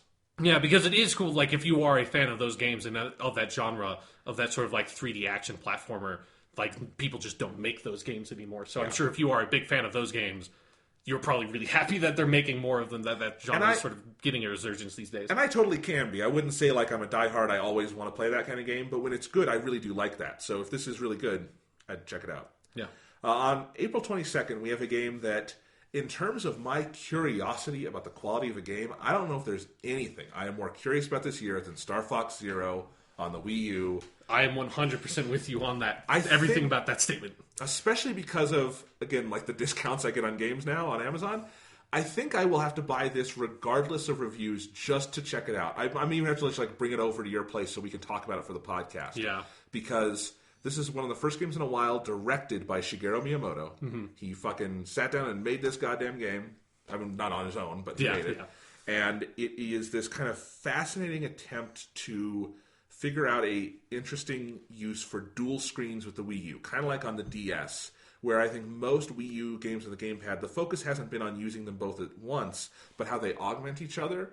This, Star Fox Zero, the way it's so hard to describe, and I can't even really conceptualize it, which is why I want to play it, but you are in the cockpit on the gamepad, and you see a third-person view on the TV. Yeah. That is either going to be brilliant or a magnificent disaster. Yeah, that it feels like it's almost like, if you think about like it's almost like a periscope or something on a submarine. Yeah, like you have like this brief window, or like a weird first person like turret view almost on the Wii U pad. It'll be interesting either way. Yeah. But I just don't know if it'll be good. It's also weird that like there's something about that game, like it's so harkening back to Star Fox 64 in so many ways that when I look at it, it just looks like Star Fox 64, and I'm sure that's not fair, but it's like every single screenshot, every trailer, like that like E3 presentation where they announced the game, everything about it, like I ever saw about it, I look at it and I do a double take, and it's like, is this just Star Fox 64? Are they doing is this the comparison video where you're showing me footage of Star Fox 64 right now? Or is this Star Fox Zero? I fucking legitimately cannot tell at a glance. It's fascinating because that series is just such in a permanent rut where the first Star Fox for Super NES is really the only game they've ever made, because Star Fox 64 is just a remake of that. Yes. It's a big remake because it's obviously going from Super NES to N64, but it is just that. But the original one was in 3D, so it wasn't like a crazy remake that changed everything about it. Right. So it's the same game. Then you have, Star Fox 64 was remade on 3DS. It's kind of being remade with Zero, which is more of a reimagining, but it's got some of the same things. Yeah. And then in between, they tried to diverge with that Star Fox Adventures game. God, that game was so bad. The like Zelda-esque dinosaur planet one. Where you're fox running around on this planet with dinosaurs, and you have like this magic staff that you're hitting stuff with. Yeah, that didn't work. Yeah, and that game was fucking bad. And then there was, I think they did a couple where they kind of tried to redo the 64 thing. It didn't work. So they've really only ever made the one game that worked. And I will say, Star Fox 64 / the 3DS remake, it's one of my favorite games ever. I think it is really a phenomenal game. But, yeah, it's weird. I would hope and who knows, maybe we're just seeing little snippets and this is an actual rebirth for the series. Who knows? But I think I'm going to have to check it out either way. Yeah, it's like you said, it's a fascinating game, if anything, especially coming out of Nintendo. Because Star Fox is one of those Nintendo franchises like F-Zero or something that has a sort of iconic presence because they had like a couple of really great games, and then like it sort of lives on through their like smash up series like Super Smash Brothers. But then at the same time, when you actually look at it and you compare it to like Mario or something, or Legend of Zelda, you're like, oh yeah, this is like a D tier Nintendo franchise. It's just like really beloved, but it doesn't have like the pedigree and the sort of like expansive like list of games that you can get into, like the history of Star Fox games or something. No, like you can play through basically every Star Fox game ever made except for Adventures in like an afternoon. Yeah. And really with Adventures, that's because you don't want to play it. Yes. And I mean, it is a long game. It is way too long. Right. No. So yes, that's Star Fox Zero. And then on April 26th, the big one, Uncharted 4, A Thief's End for the PlayStation 4. Could wind up being the biggest game of the year. Who knows? It is definitely a series that kind of was just homegrown on PlayStation. First one did well. Second one did better. Third one did better. And now it has somehow become the gargantuan exclusive for the PlayStation 4. Not that the PS4 really even needs a gargantuan exclusive at this point, But good God, this game is going to sell a lot of copies and move a lot of systems, and it's probably going to be really fucking good. Yeah. I mean, it's because there's 2 or 3 levels to it where it's like there's one that it's the new Uncharted game, and like Uncharted 1 is a good game. Uncharted 2 and 3 are great games that like are a little bit not quite to my taste, but even like I like them enough to like recognize how great they are, and I've really enjoyed them when I played them. So it's like getting another one of those. It's like, okay, that's good. Then it's like it's the next Naughty Dog game, which is like awesome. But then it's like even more specifically, it's the next game led by Neil Druckmann and Bruce Straley, who are like the sort of who were like the leads and the creative voices behind The Last of Us. So it's like not just Naughty Dog. It's like the Last of Us people are headlining the next Uncharted game, and that's like all that seems awesome and fascinating. And then then you have Troy Baker in it playing Nolan North's brother, basically. Yes, and so that's fun. And more than any of that, this is a game that it doesn't feel like they're resting on laurels. Everything they've shown from this game looks fucking great. Like the most recent E3 demo, I talked about this at the time, the action scene they showed off with Drake and Sully in the car trying to get away is one of the best choreographed car chases I've ever seen, and it's a level in a video game. Yeah. They have put their best foot forward with every step of the marketing.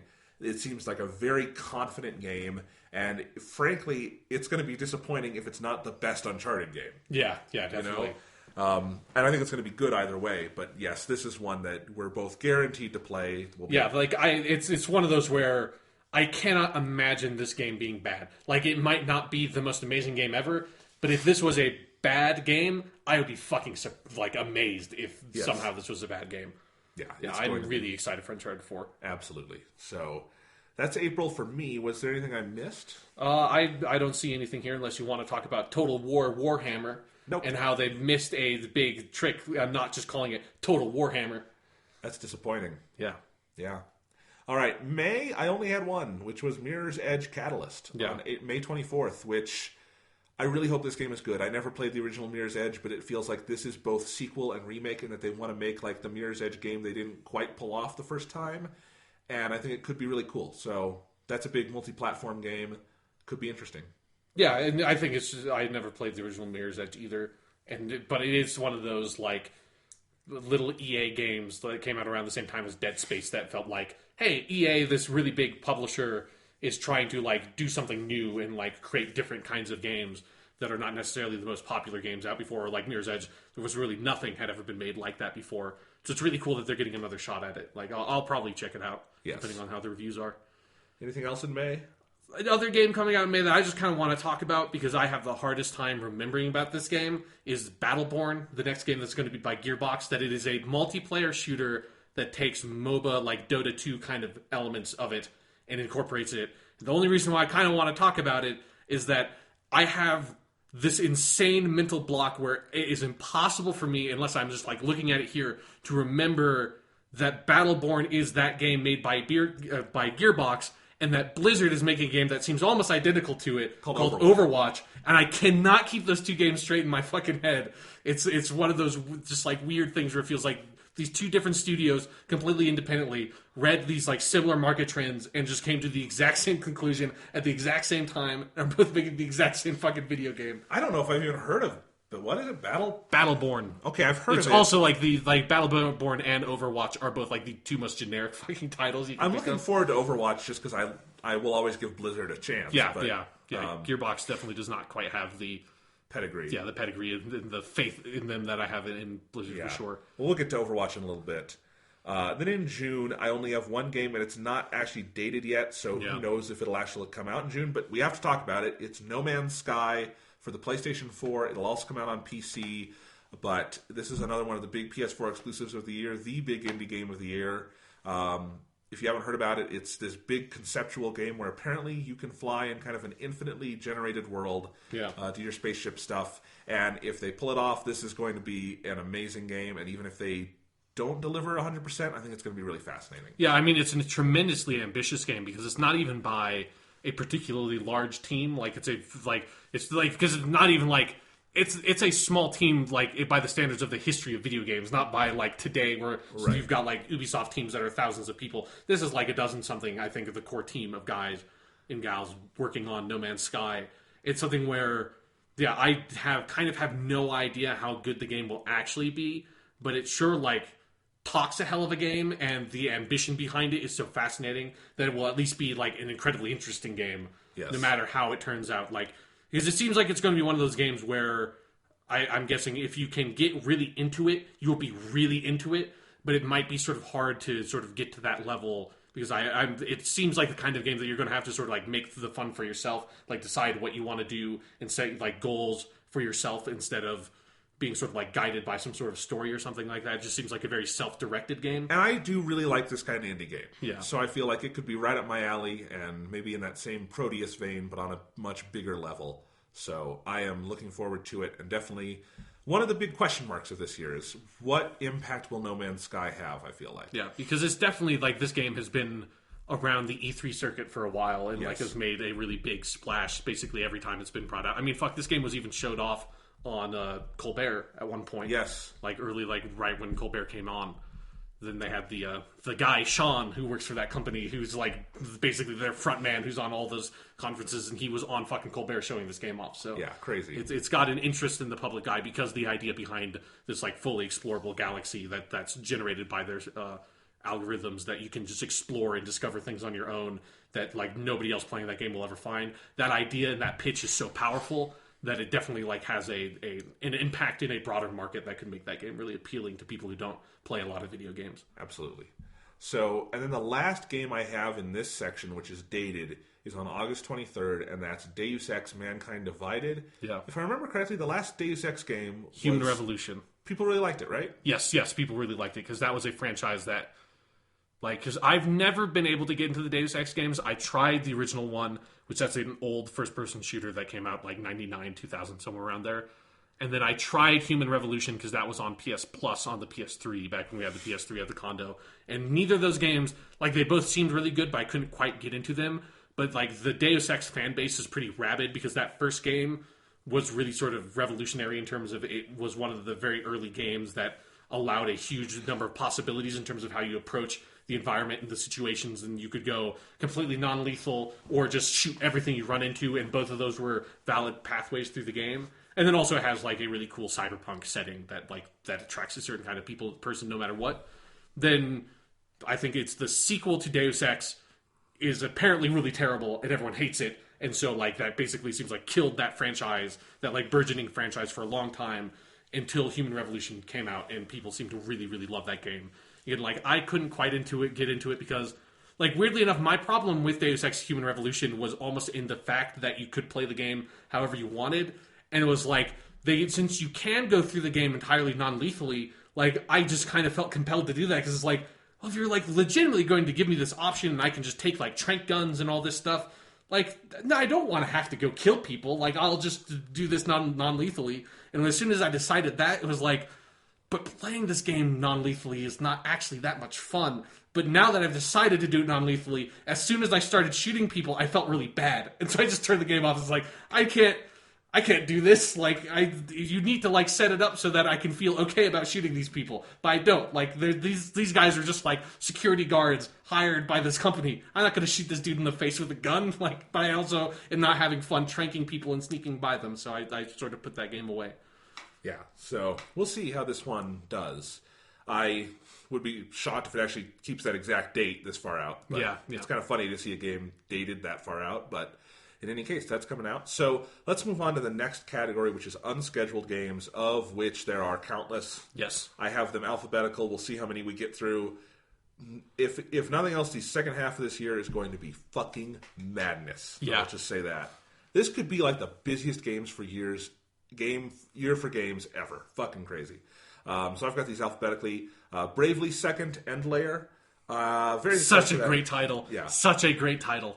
If you don't know, Bravely Default, it's kind of a Final Fantasy offshoot. Love that game to death. It was on the 3DS, but it had room for improvement, and I hope Bravely Second is even better. It's already out in Japan. It'll come out here in North America sometime this year. I would imagine this summer, but we don't know yet. So there's that. Crackdown 3. Yeah. And I didn't play the other Crackdowns, but Crackdown 1 was an amazing game. Crackdown 2 is one of the laziest sequels I have ever played because it is literally the same map. Like they like sort of destroyed elements of the map because it was like this weird mutant invasion thing, but like it was literally like if you played Grand Theft Auto 5 and you were in Liberty City again, and it looked the exact same as Liberty City again, but like some of the buildings had been toppled over, and that was it. It was like, you have got to be fucking kidding me. You did not make a new city in your new big like open world game. That the main fun thing about Crackdown was like leaping over buildings and collecting like all these like orbs that made probably the single most like addictive sound effect in video game history. There's something about collecting these agility orbs that like, it just is like orgasmic every time you picked one up. There's just something about the sound effect that's like you could not stop picking them up. It was so satisfying. Crackdown 1 is a great game. Crackdown 2 sucks. I have no idea how good Crackdown 3 is going to be. I would love it if they just used the same map again. It's like he ported it over to the fucking new generation, made like the HD remake of that map. I would buy the game. I wouldn't play it. I'm not going to play this game, but I would buy it just to support that level of audacity. Yeah, just saying like, fuck it. It's like the map in Crackdown 1 is fine. There's nothing wrong with it. Why do we have to make a new one? It's totally fucking serviceable.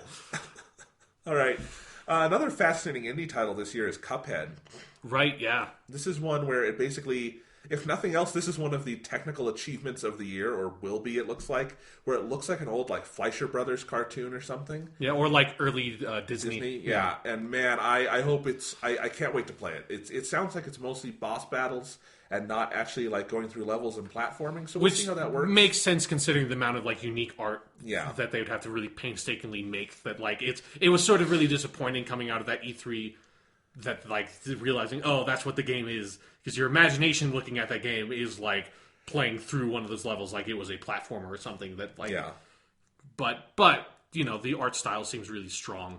Yeah, so that's Cuphead. And Sean, feel free to jump in if you have any. Yeah, go ahead. Dragon Quest 7 and 8 are coming out for the 3DS. They've been ported to the 3DS in Japan for a while now, but they're finally come out in the US, and I think those are re-releases I'm looking forward to because I've never gotten to Dragon Quest, and these are supposed to be two of the best ones, so definitely that could be fun. And then we have, by far, the biggest question mark of 2015, or 2016, including whether it even comes out, and that is Final Fantasy 15. Yeah. For the PS4, Xbox One, and PC.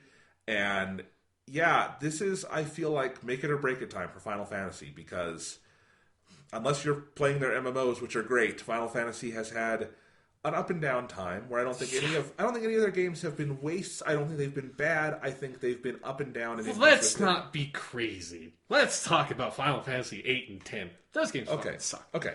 I know people. There are people that love those games. They're just wrong about those games. Okay. They can love what they want. Anyway, they're wrong about them. I was thinking more of like 12, 13 anyway.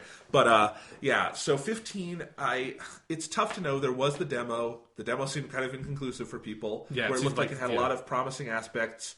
It seems like Final Fantasy might be going open world, or it might not. It might be going more technically ambitious, but it might not work. We don't know. I feel like everyone on the team of this game sounds like they have really cool things to say, and I've enjoyed hearing the interviews and stuff. I hope the game is good. If not, I think that might be it for Final Fantasy for a while. And yeah, it's a question mark, because I think they'll probably get it out this year, and probably sometime in the summer maybe, or in the fall. And you know, I think it'll probably sell well. But if this one is like kind of middling to bad again, that's going to hurt the brand maybe irrevocably. Yeah. But here's the thing: if it's really good, that would be such a big deal. I feel like I really hope it's good. There's something about that game that, looking at it, it just seems so fascinating to me. Yes. It's like there's just something about this weird. It feels like this like new evolution of the style of Final Fantasy, that we have been stuck in like the Final Fantasy VII basic mode for so long. There's something about this weird like J-pop boy band like road trip game that's like couched in like the Final Fantasy like epic world-ending disaster stuff. That's like, that sounds fucking insane. Like there's just like audacious in terms of just completely breaking the mold and the style of what they're trying to do.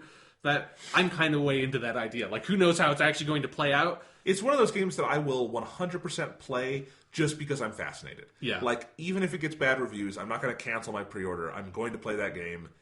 And I'm really excited. Yeah, it's one of those games that, like, no matter what, I want to know. Like, I want to understand it firsthand. Yes. Like, I want to get my hands on that thing and Absolutely. See what it's like. And if it doesn't work, there's always 14. You guys can play it. It's really good. Play it. It's good. Anyway. You can always just go back to Final Fantasy 1, man. It's good too. They're all good. There's a lot of good ones. We'll have to do a Final Fantasy episode at some point this year. But anyway, Gears of War 4, which sadly is not called Gears of 4. Yeah. Again, titles. It seems like it should be so easy, but everyone fucks it up all the time. Had a super boring E3 preview. Maybe it'll be good. Yeah, maybe the world has moved past Gears of War. I don't know. Like, I was really surprised when I was looking at this stuff and saw that Gears of War 4 is projected for 2016 because it's like, we know nothing. I mean, to be fair, it's for like the holiday section, but still, I'd be kind of surprised if it actually came out this year. I feel like that's going to get pushed to like next spring. Definitely, it depends on how important Microsoft views it as an asset, you know? Yeah. Okay. Gravity Rush 2, we mentioned a little earlier. I like that they're making a sequel to that, and I like that it's kind of a PS4 exclusive. So apparently I would not be surprised if that becomes a North America 2017 release. But for now, at least for Japan, they're saying 2016. So that's interesting. Yeah. Okay, here's one that I totally forgot had been announced until I was looking for this list. Halo Wars 2. Yeah. Halo Wars 2, motherfucker. That's gonna be a thing. Halo Wars 1 is an okay game. That game is totally okay. The campaign is pretty bad. I'll say that. I mean, most strategy campaigns are bad. But I had a lot of fun because that was the game that came out right like the next year after Halo 3. And so like that was when like me and a bunch of my high school friends were all playing Halo 3 basically daily. And a couple of us moved on to Halo Wars for a little bit. And the 3v3 multiplayer in that game was quite a bit of fun. Okay. If you got a group of people that you could chat with and sort of like coordinate strategies, it was a really well designed console game on real time strategy console game. That's like it's something that in the like sort of the beginning of the Xbox 360 years, the people were kind of testing the waters for that, and I felt like Halo Wars was the only one that did it pretty well, and it was also like the last one to even try it. Like I feel like there's no game has come out since then that has tried like the StarCraft style real time strategy stuff on consoles. And I have nothing against this. I just think of all the weird like video game spin-offs you could bring back, Halo Wars is one of the more obscure. Yeah. And weird. But maybe it'll be really good. Who knows? I mean, it ended with the crew of the Spirit of Fire being like cryogenically frozen on their ship and drifting through space, so who knows? Like, I have no idea if I presume it's going to continue the story of Halo Wars 1. The other significant thing about Halo Wars is that it crashed the studio that made it. Yeah, I mean, although like that studio was like kind of on its way out by then Ensemble. So it's a totally different developer for this one. I've totally forgotten about that. Yeah, because Ensemble, they were the old Age of Empires guys before obviously that studio got shut down. Yeah. All right. Then, just so we can laugh at this, Kingdom Hearts 2.8. Which is their collection. They did 1.5 and 2.5. You've forgotten. It's called Kingdom Hearts HD 2.8 Final Chapter Prologue. And at least on the Wikipedia page, I've like almost refused to believe that this is actually true. But on the Wikipedia page, the 2.8, the 2 is in Roman numerals. That's true. No, they're doing that. It can't be. It's on the box. It can't. If you click on the link, it says 2.8 on it here with normal letters. But on the picture they have, it's the Roman numerals. I refuse. That can't be true. That's what they did for the other ones, 1.5 and 2.5. No, it's not, Jonathan. That's not true. Yes, no human being could do that. That's just wrong. It's evil. You can't fucking do that. You can't mix Roman numerals and Arabic numerals. It's impure. It's fucked up. It's not okay. What are they doing? Jonathan, what are they doing? I don't know. And I think it's a remake of like one of the 3DS games, like Dream Drop Distance. Is that This says it has Kingdom Hearts Dream Drop Distance HD, Kingdom Hearts Cross Back Cover, or X Back Cover, however you're supposed to pronounce it, and Kingdom Hearts 0.2 Birth by Sleep - a Fragmentary Passage. That's like a prequel to the PSP game, I think. I am just very thankful that there's no Roman numeral for the number 0, so they can't do it for 0.2. Those fucking animals. All right, let's move on to... It is a successor to Kingdom Hearts HD 2.5 Remix, in case you were wondering. Let's move on to what very possibly could be the biggest game of this year, Mass Effect Andromeda. Oh, fuck, that's coming out this year? If that comes out this year, I mean, that's what they've been saying. I think it could get pushed. Mass Effect games, typically they come out in like March after being planned for November, so who knows? Yeah. It is planned, and I will say... This is going to be fascinating because I think the Mass Effect trilogy, I was looking the other day at my list of my personal favorite games of all time because I want to remake it because it's been a couple years. Yeah. And like republish that. And it goes Persona 3, Persona 4, Mass Effect trilogy. I really do think it's the best, at least American game ever made. I think those are superior. Yeah. And this is the next one. And I have ambivalent feelings about it because I don't think there needs to be more Mass Effect as much as I love it. But at the same time, if they can keep that alive and do something great with it, well, you're talking about a sequel to 3 of the greatest games ever made. Yeah. This could be an absolute landmark release. We'll see. And we know nothing about it, so who knows? I mean, we know it's going to be set in the Andromeda Galaxy, which is a cool idea because all of the original Mass Effect games were in our galaxy, so Milky Way. So yeah, it could be cool. Like I'm very excited and hopeful for the game. It's another one of those kind of like with Gears of War 4, where I would not be particularly surprised if that got pushed back a little bit. All right, then we have the biggest troll of 2016 in Metroid Prime Federation Force. Oh, yeah. Where you are taking the title of literally one of the greatest games ever made in Metroid Prime and making it for your shitty Rocket League ripoff, Metroid Prime Federation Force for 3DS. We all wanted a new Metroid game, but no. You have to give us this. Yeah. Nintendo, what the fuck did we ever do to you? I don't... You're only punishing the people who actually bought your consoles, not all the people who didn't. Come on. Sad. Yeah, I don't know. I thought that was really funny at their E3 thing, that it was like, hey, we're making more Metroid stuff. This like franchise that you've been waiting for, like a good new Metroid game since all reports suggest that they dropped the ball with other at least like Metroid fans fucking despise that game for reasons that looking into it seem very legitimate. And so Metroid is one of those Nintendo franchises that like it's so good, but they so very rarely actually make new Metroid games. Which is okay on some level, because it means the average quality of the Metroid games is insanely high. Yeah. But at the same time, like, it has been a while since Metroid Prime 3. Yeah. So, yes. Then I have on here a game called Abduction, which is a kickstarted game by the people who originally did Cyan, which made Myst and the Myst series. And this is kind of a spiritual sequel to Myst. Kind of like Mighty Number 9 is a spiritual sequel to Mega Man. Yeah. And I keep being reminded of this because my little brother, Thomas, kickstarted this.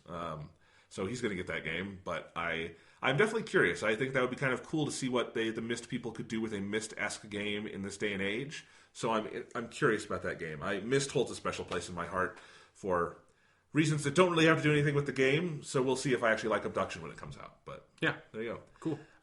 Overwatch, we've talked about. It was going to come out in March. It got pushed, and we don't know when it's going to come out. But that is the new MOBA-style game from Blizzard. And it'll have a console release, which is why I'm excited. Yeah. So right off the bat, you can play it on Xbox and PS4. And I think it could be a ton of fun. It's multiplayer only, but they're only charging $40. And, no one's got style like Blizzard. Blizzard games they are Blizzard games. This could be a lot of fun. And I've heard only good things from the beta. So Yeah, I think it's probably going to be a pretty good game. Yeah. And I've never really played a mobile style thing before, so who knows? Yeah, like it's something where it's like I don't know a whole lot about Overwatch because I can't retain information about it because it's like it and Battleborn just occupy the same. It's just this exact same cell in my brain holds both of those games simultaneously, and it can't work. Yes. Okay, I'm skipping ahead in the alphabet a little bit because we got to save the best for last. Yes. And I have Recore. Yeah. Is that the one being made by the Metroid Prime people? I don't remember who's being made by. It's the new Xbox One. Who's the director? It's being developed by Concept and Armature Studios.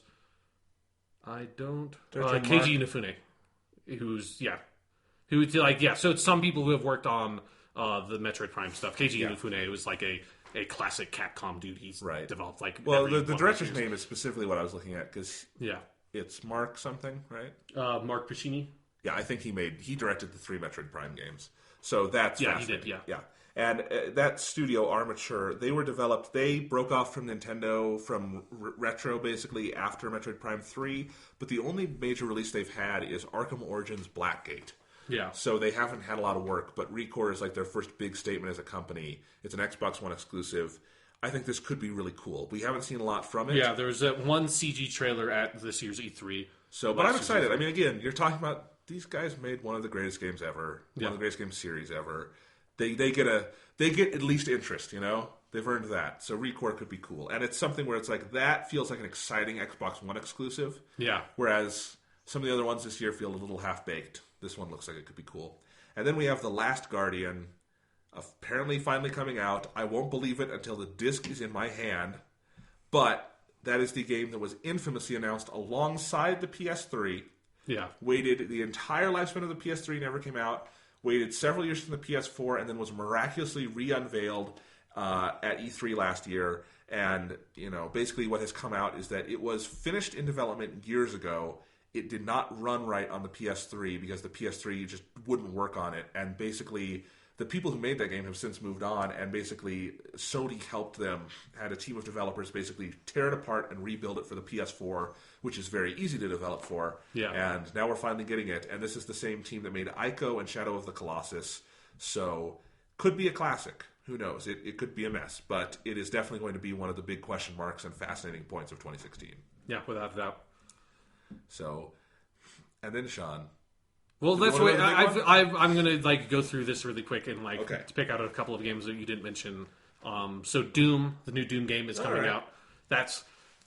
I have no idea if that game is going to be good or bad. I'm still waiting for the fucking multiplayer beta because I had a launch retail copy of Wolfenstein: The New Order that there's a little fucking sticker on that box that says multiplayer beta access for the new Doom game. They still haven't fucking done it. I want it's almost like I don't fucking give a shit if the game is good or not. I just want it to be made right. I just want the promises made to me. I want them to be fulfilled. Okay, what the fuck? Just it's a multiplayer beta. Everyone does it. Just fucking do it. It's not a big deal. That game's probably going to be fine. I don't have a huge amount of faith in it. A game that I am tremendously curious about that I'm never going to play, but Fable Legends. The new entry in the very misused Fable franchise, a franchise that has two really great RPGs in Fable 1 and Fable 2, a terrible one in Fable 3, and just has Microsoft has not done anything notable with that franchise since Fable 3. Oh, I did a Connect game. Fable. Yeah. The Journey. You remembered the name of that game. That's fucking amazing, Jonathan. I don't know how I did it. I couldn't remember it. I started that sentence and I don't know where this is going. Jonathan, you don't remember the name of that game, and then it came back from the ether. Fable the Journey. Do you know why I phrased that sentence that they haven't done anything noticeable with it since Fable 3? Do you know why I said it like that? Because I couldn't remember the name of that fucking game, so I'm very glad that you're here. The person who's never played a Fable game before. Nope. To remember the name of the fucking Kinect version. Yeah, so, but that trend of not being able to remember that Fable games exist will probably continue with Fable Legends. That game does not look interesting to me in the slightest, and every time there has been a demo of it at E3s, because this is another one that they had at the unveiling of the console for Xbox One, I just get depressed looking at that game, because it's Fable 2 in particular was really good. I think it's probably a game that would be hard to go back to. When it came out, I loved that game so much. It did so many things that were so interesting and really off-the-wall game design that other games just never did, in terms of how he had very minimalistic inventory and UI stuff that they sort of played around with that was really cool, that other games just sort of make a very standard user interface and don't think about how players interact with it. And Fable 2 reimagined some of those things that other studios had not really picked up on. And so to see the franchise that had a really fascinating, unique entry like that, just go the way of Kinect versions and weird multiplayer spin-offs, that's just sad. That's a depressing thing. That should be happening. I don't know what they're doing with that franchise. And then moving on, let's see, we talked about Halo Wars 2. Horizon Zero Dawn, that's another PS4 thing that might come out this year. It doesn't have any sort of defined, even quarterly projected release date. But that's Horizon Zero Dawn is the PS4 exclusive that's about Neo cavemen shooting robot dinosaurs with giant bows and stuff. Right. That game looks like it's going to be really fucking good. Again, I have no idea if it's actually going to come out this year, but that was the sort of suggested thing of it's coming soon, 2016, maybe, hopefully. So I have every faith that game is going to be really good. They're making that new Nier game. That's still happening. That weird JRPG franchise that has a really rabid fan base that I don't know what that game really is. They're making a game that I have no idea what this is, but I just saw it called Overkill's The Walking Dead, which apparently is a different It's because you have the Telltale Walking Dead games that people really love. Then you had that one weird one that Activision sort of just shit out that was like a first-person shooter based on the TV show.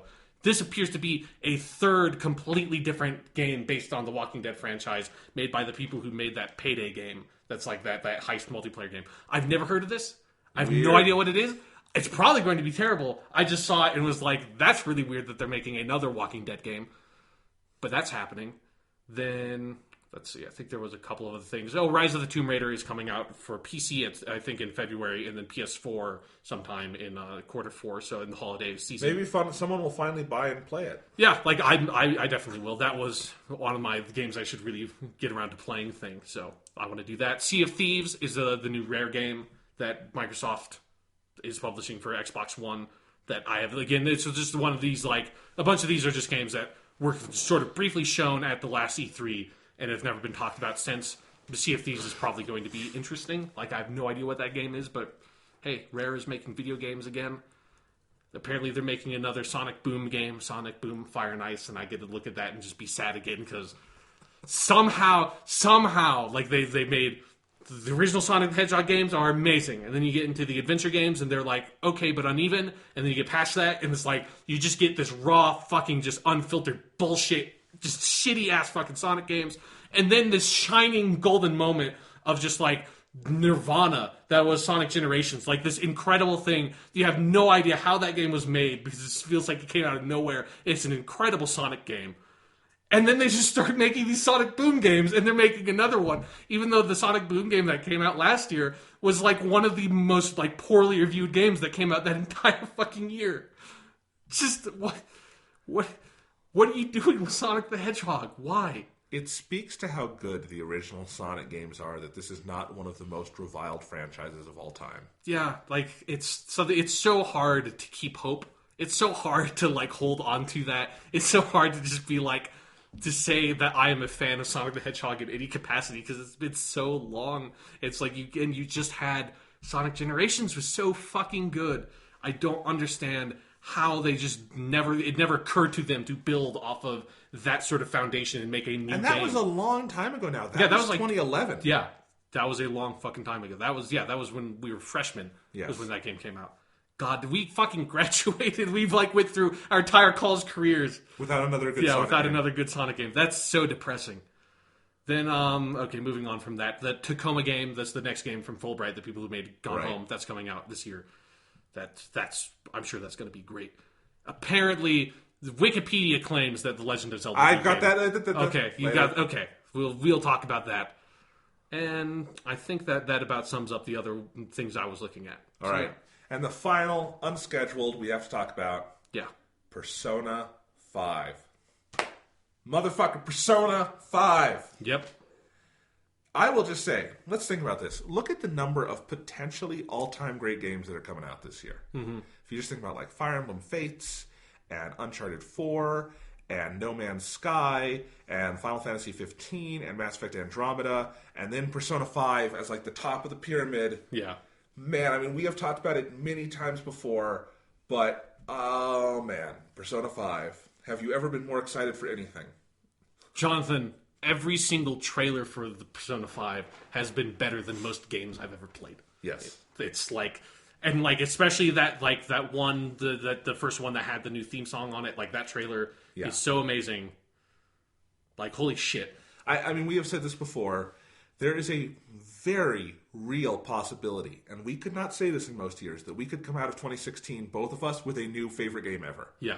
It could be, because my number 1 and 2, Persona 3, Persona 4, I think you'd probably agree. Yes, absolutely. So, hey, if Persona 5 is better than one of those, and it totally could be, it might not be, and even if it's not, whatever, it's going to be up there. Yeah. So, yeah, at the very least, our top 5 might be changing. I mean, I could not be more excited if I wanted to be, and I'm kind of like just trying not to think about it. Yeah, because who knows when we'll actually get it over here. But it's almost surreal, like because it is such a monumental thing. Yeah, god damn.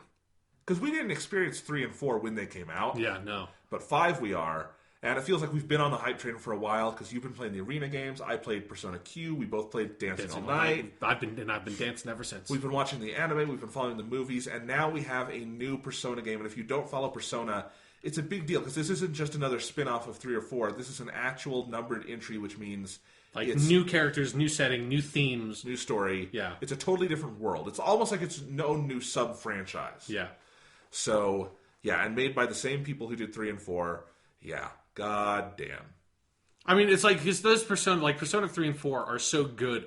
They, like, practically changed our podcast. Yes. Because of, like, how much it influenced us and what we were doing. That's, like, when that hit, it hit so fucking hard. Oh, I said this at the time. Persona 3 changed my life. Yeah. And I've talked about that before. You can go hear me fucking crying on the podcast talking about Persona 3. Whatever, I own it. Persona 3, just life-changing. And Persona 4, to a similar extent. So, yeah. I may even have to... I've played Persona 3 twice. I have not done my replay of Persona 4. I might have to do that this year. I might just, because you can get them for like a nickel now, I might have to get a PlayStation I feel TV like those, like, every time that Sony has, like, a game sale, I feel like all the Persona games are always on sale. I was going to say, I was going to maybe get a PlayStation TV, the Vita TV, because you can get those for like a nickel now. Yeah. And play Persona 4 I think that they'll way. pay you to get one of those. No, but you're right. I mean, they had that game sale going on this week, and you could get Persona 4 the Golden for $9. Yeah, God, that is it's just incredible. I mean, there's no price that is too much for Persona 4 Golden. Yeah. I fucking bought a Vita for it, but yeah. So did I. Like, I literally did. Like, yeah. I saw you playing that game. I was like, this is crazy. Like, I finished playing Persona 4 less than a year ago. And then I fucking bought a Vita. I know this isn't how it literally happened, Sean, but here's how I remember it. I remember sitting on the couch and you coming up and be like, oh, you're playing it? Oh, I want to see this. And so you kind of watched me play it for a while and you're like, those crows are new. And then I remember you walking out of the room, and in my mind, you went up to your computer, ordered a Vita, and then came back down to keep watching me play. I mean, that's practically how it, like, that's almost not even exaggerated. It was not, it was that night, but I specifically remember that time when you were on the couch playing the game, and it was like, well, let me have a look at it, I want to see. And it was like, I came behind you, and you were walking to school in the morning, and there was a scene with, like, I think it was like the acting school girl or something, like before you had met her, or the acting club girl, and it was like, oh, they never put that in the original game. Like, that's like they're introducing. Oh, and look, there's like that character walking in the background who's not even a part of the game yet. It's like this scene wasn't in the original game. It's like, yeah, it was like, oh my god, you get to walk around that night and listen. That's a different song. It was like I was just like listing off every single change they had made because Persona 4 was so fresh in my mind. And I was like, fuck, I have to buy this goddamn game and this console right now. What the fuck? That's the other thing I want to say about the PlayStation TV, which is that set-top box that plays Vita games. If you want to play Persona 4 Golden but don't want to buy a whole system, the PS TV is like $30. Yeah. Get Persona 4 Golden for like $10, and there you go. You're not even paying a full $60 for it. You just have to have a DualShock 3 or 4. And I think the PS TV comes with the DualShock 3. Certain versions. Okay. Yeah. You clearly have looked into this more than I have. Yeah, no, it's there are two versions, basically. But yeah, I might have to go in at some point just in case I want to play Persona 4 again. Maybe play it on the TV. Who knows? Could be fun. Yeah, or what you said you would do, where every time you go into the TV world, put the PS TV on. Yeah. Yeah, that could be fun. Anyway, Persona 5. All right, and finally, my last category of the evening, who the fuck knows? Okay, yeah. Led by Zelda for Wii U. That's not coming out this year. Here's the problem. That's People not keep coming out this saying year. Zelda for Wii U emphatically like that's going to exist. You guys are also reporting that the NX is coming out this year. Do you really think it's coming out for the Wii U? I understand that it could.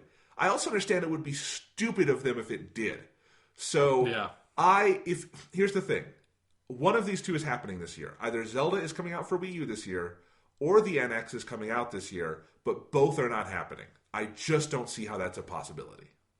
Yeah, no. I mean, because if it's something where, like, I just don't see this game coming out this year. I mean, for God's sakes, we don't even know what the title of the fucking game is. Yeah. Like, people just have to call it the Legend of Zelda game for the Wii U. It doesn't even have key art yet. Yeah, like, we know almost nothing about this game. We've seen, like, one trailer and, like, one gameplay demo, basically. It's all they've released about this game. Yeah. And that was a while ago, because they didn't talk about it at E3 at all. No, and it sounds like there have been some changes in development, not bad, but just deciding to expand it. So it's been a while since they showed it off.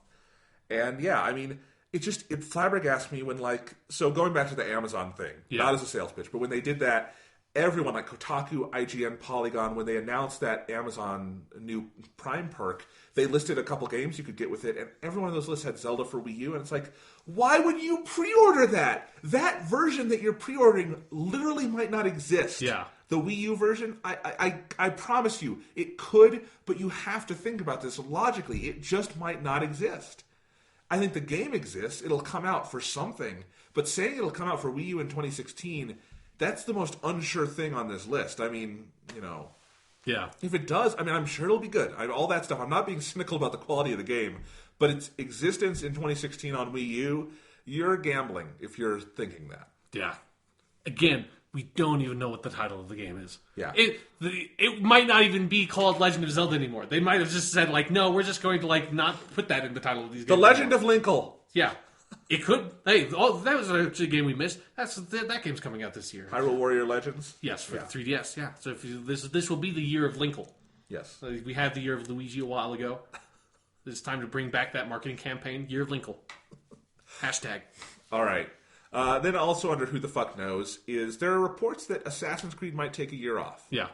Now, I think we would both be in agreement that would be a good idea. Yes. Do you think it's likely?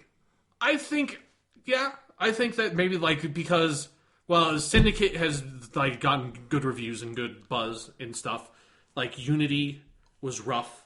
Assassin's Creed 3 was rough. Assassin's Creed 2 Revelations was rough. Like, the Assassin's Creed franchise is really up and down, and I feel like if they just, like, pulled back from the yearly release thing and just said, like, every other year or every 3 years, they would I think they would make the quality of those games a lot more stable, and they could make more changes to those games and make them more exciting and fresh and interesting. Because even though I do think Assassin's Creed Syndicate is a good game, it's a very bland game to me. Like, after having put a lot of time into it, it feels stale because it feels like it goes back to, like, basically the same model that Assassin's Creed 2 was built on, and, like, has, like, some of that gang stuff is different, but it feels like, as well, Assassin's Creed 4, the Black Flag, like, definitely pushed things in a really fascinating direction with the ship combat that, like, really made that feel fresh. The gang stuff is not enough to make Syndicate feel that different from how the Assassin's Creed 2 games were. And it's like that franchise needs to evolve. And they still have not gotten a handle on how the fuck to make, like, the story stuff in these games anymore, because they've half abandoned the modern day storyline, but they haven't totally abandoned it yet in a way that just feels sort of desperate, because it feels like they really want that connective tissue that the modern day storyline stuff provides for Assassin's Creed, but they killed off the main character back like fucking 4 games or something ago, back in Assassin's Creed 3, and they haven't replaced Desmond since then.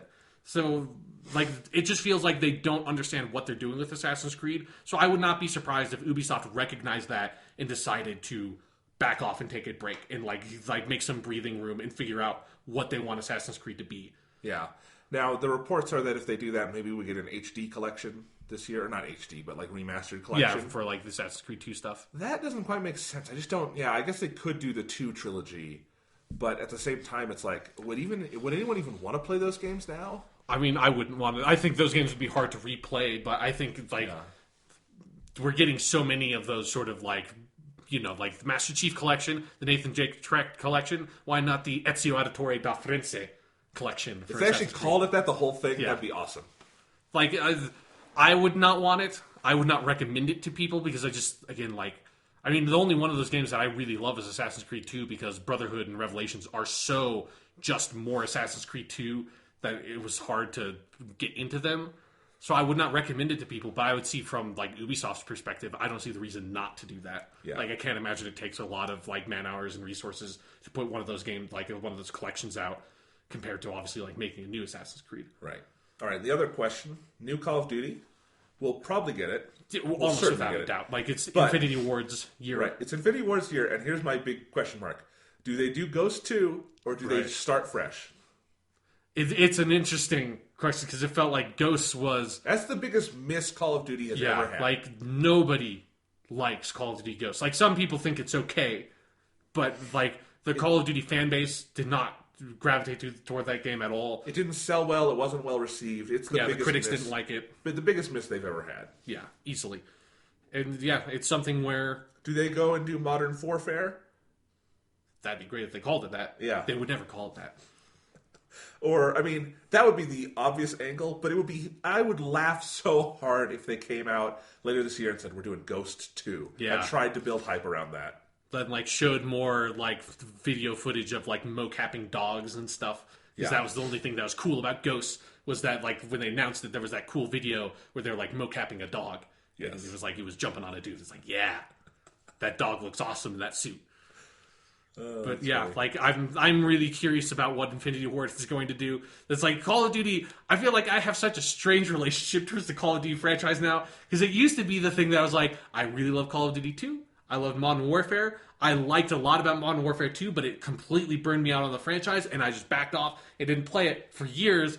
And then I played Advanced Warfare. I still fucking love that game. Advanced Warfare is great. The multiplayer in that game is so much fun. And then I played the beta for Black Ops 3. Didn't give a shit. It's like, it was like, it's okay. It's nowhere near as much fun as that Advanced Warfare stuff.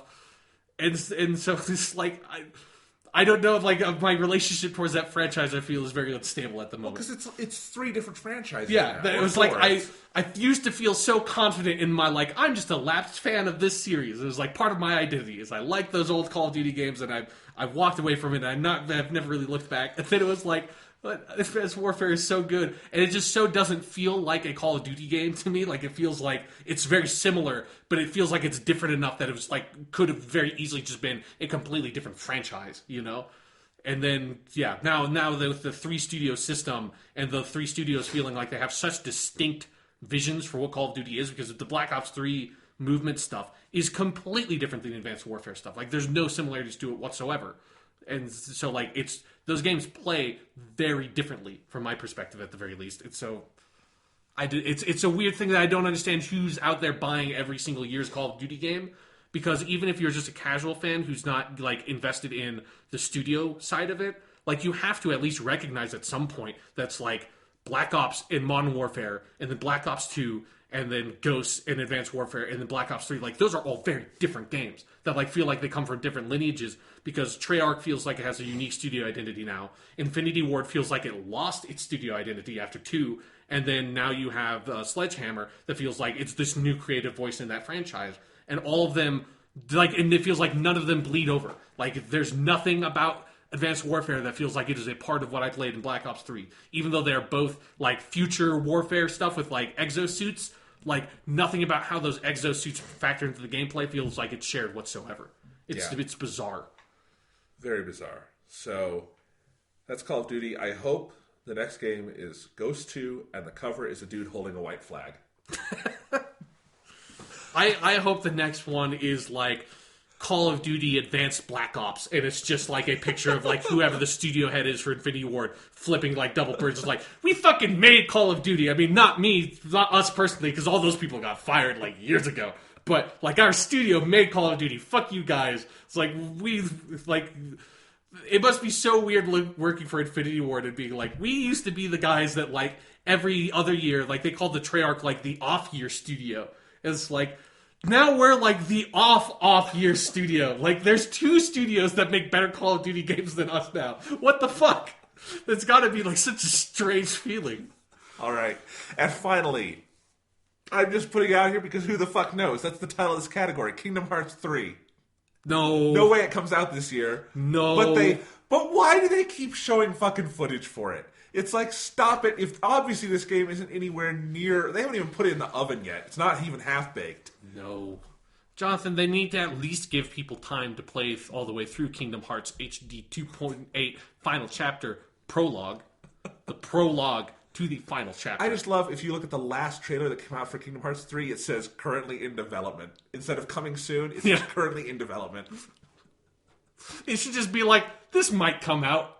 Like, I mean, this could honestly be this generation's The Last Guardian, and that they announced at the beginning, and they were so cocky, it's just going to take like 10 years for it to come out. But the funny thing is that it would be both this generation's The Last Guardian and last generation's The Last Guardian. Good point, yeah. Because, like, Kingdom Hearts 3 has been teased since Kingdom Hearts 2, which was a PS2 game. Yeah, 2005. I mean, the people who played Kingdom Hearts 2 were all kids, and they're all grown up now. Yeah. And that's either going to be a huge nostalgia boon, or it's going to be a wasteland. and I don't know which one, but it's like, my little brother was big into Kingdom Hearts 2. He is 20. He was 10 when he played that. I mean, we're talking, it's nuts. Yeah. It's nuts. But now you have, you can put all the characters from Frozen and Wreck-It Star Ralph Wars and Marvel if you want. Oh, God. I don't think they will. Yeah, but no. That would be insane. I've always wanted to see Sora and Tony Stark. Just that sentence, just putting those two names together and thinking about those characters. I'm just imagining Robert Downey Jr. standing next to the Who Framed Roger Rabbit, like Sora, animated. They should make a Kingdom Hearts movie. That should be the next step. The Kingdom Hearts movie that never comes out. Or Daffy Duck and Thor, something like that. Yeah. Daffy Duck and Thor would be great. Donald Duck and Thor. Anyway, all right, it's getting late. So that is 2016 in gaming. There are other things that could come out, but we don't know about them, so who knows? I mean, here's one thing we should, let's end this with. I think this is something that's a really big speculative point that is a huge potential sea shift and sea change for the entire medium is VR coming out, because the Oculus Rift is coming out March 28th. If you have a $1,000 PC and $600 to buy this headset, then you can start playing VR games. I don't care. Yeah.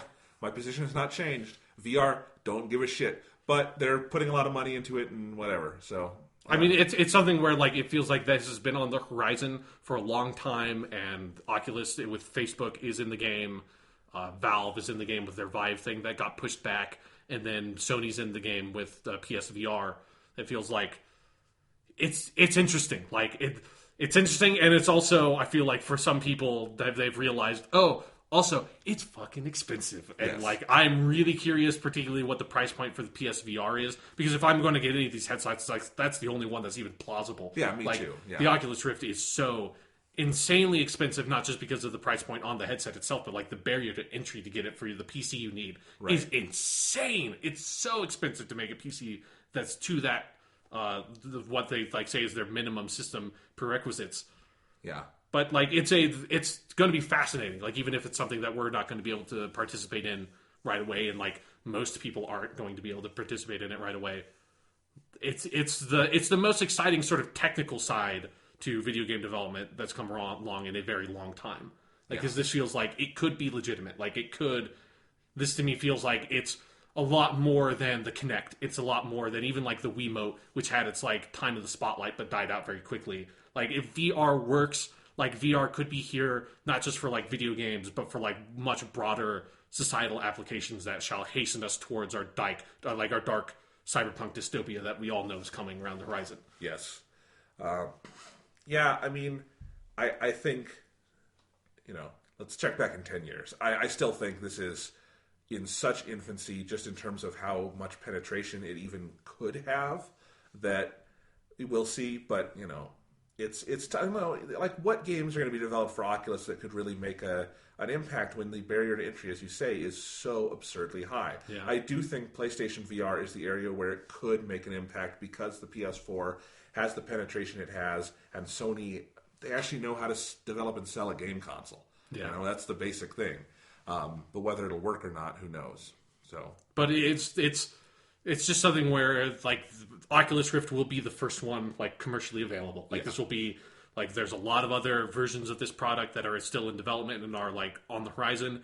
But it's 2016 will be the year when it's it's time to put this to the test. It's it's time to see if this is something that the broader market can be interested in. Obviously no matter what, it's going to take a long time, because it's going to take a long time for the technology to get cheap enough for it to be available to a wider audience and for them to to find somebody to unshackle themselves from the PC, which I think is going to be really necessary for this to get a broader societal acceptance.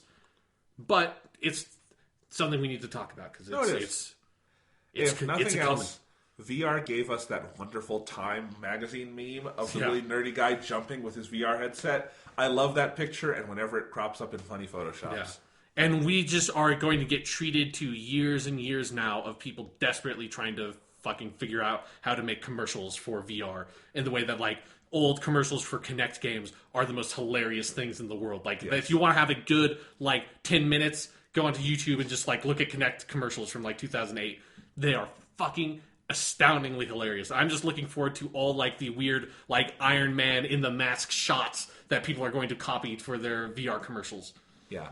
I also think one of the questions of 2016 is how the console market is going to shake out. Yeah. Because it's a weird thing where the Xbox One is by no means doing poorly, but it is lagging so far behind the PS4. Yeah. It's the kind of gap that even in the days of like the PS2, it almost feels different than that. Yeah. Because with the PS2, like the PS2 was not like, I feel like not like that astronomically ahead of like the GameCube and the Xbox. I mean, the Xbox was weird because it came in late, but right, it came in late. It was a new one.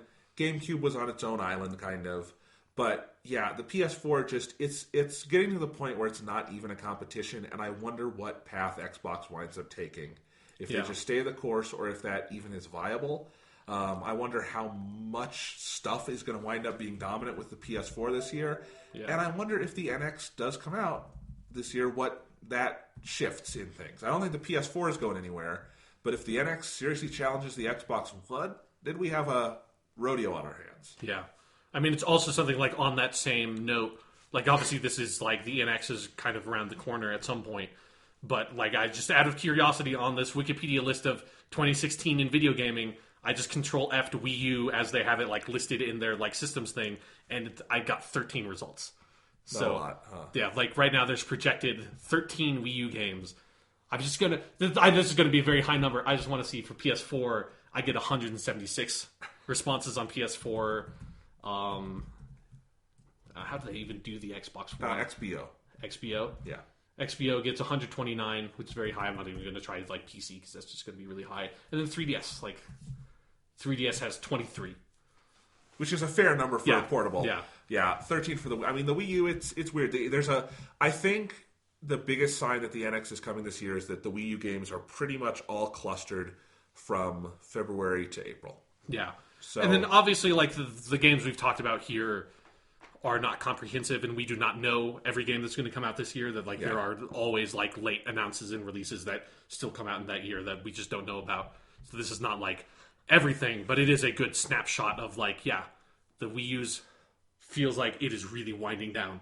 Yeah, it's been a weird, sad path. But anyway, they just released Metroid Zero Mission on the Virtual Console, and I bought it, and I can't wait to get the chance to play it, because that fucking game, I've always wanted to play it. It's one of those Game Boy Advance games that costs like $80 on eBay, and it came out in Japan on their Virtual Console like a year and a half ago. It came out in Europe the next month, and then we've been waiting for North America for like a year. We finally get it. I haven't had time to play it yet, but I've bought it. It's on my console. I'm so happy to have it. It's Zero Mission is the remake of the original Metroid, but like much bigger. Can't wait to play it. I'm sure it's fantastic. I don't know why it took them so long to get the exact same thing out here. What the hell, Nintendo? Do you know what's great about that? I used to have that game back on my Game Boy Advance a long time ago, but like the case that I had that had my games in it was stolen one time when I was at one of my brother's basketball games. I think it was. Yeah, I never had it. I had it's one of the few like Metroid games that I played a long time ago. And I remember liking it, but I don't remember much. It's about a fan favorite, and I even considered, because I have my Game Boy Advance. It's in perfect working order, but it is really expensive on eBay, so I've never gotten it. Yeah. All right. Well, anyway, I think that wraps it up for this week. Next week, I'm not sure what the show will be. Depending on whether or not it gets here, we might be talking about the next Persona 3 movie. Oh, fuck. Great. Yeah. Yeah. Happy early birthday, Sean. Thank you, Jonathan. Or late. It's very early or like very late, depending on how you look at it. But yeah. Anyway, so yes, that'll be next week or something else. Definitely we'll figure it out. Interesting 2016. More Witcher 3 to come. I'm excited about that. Hear your progress through that game.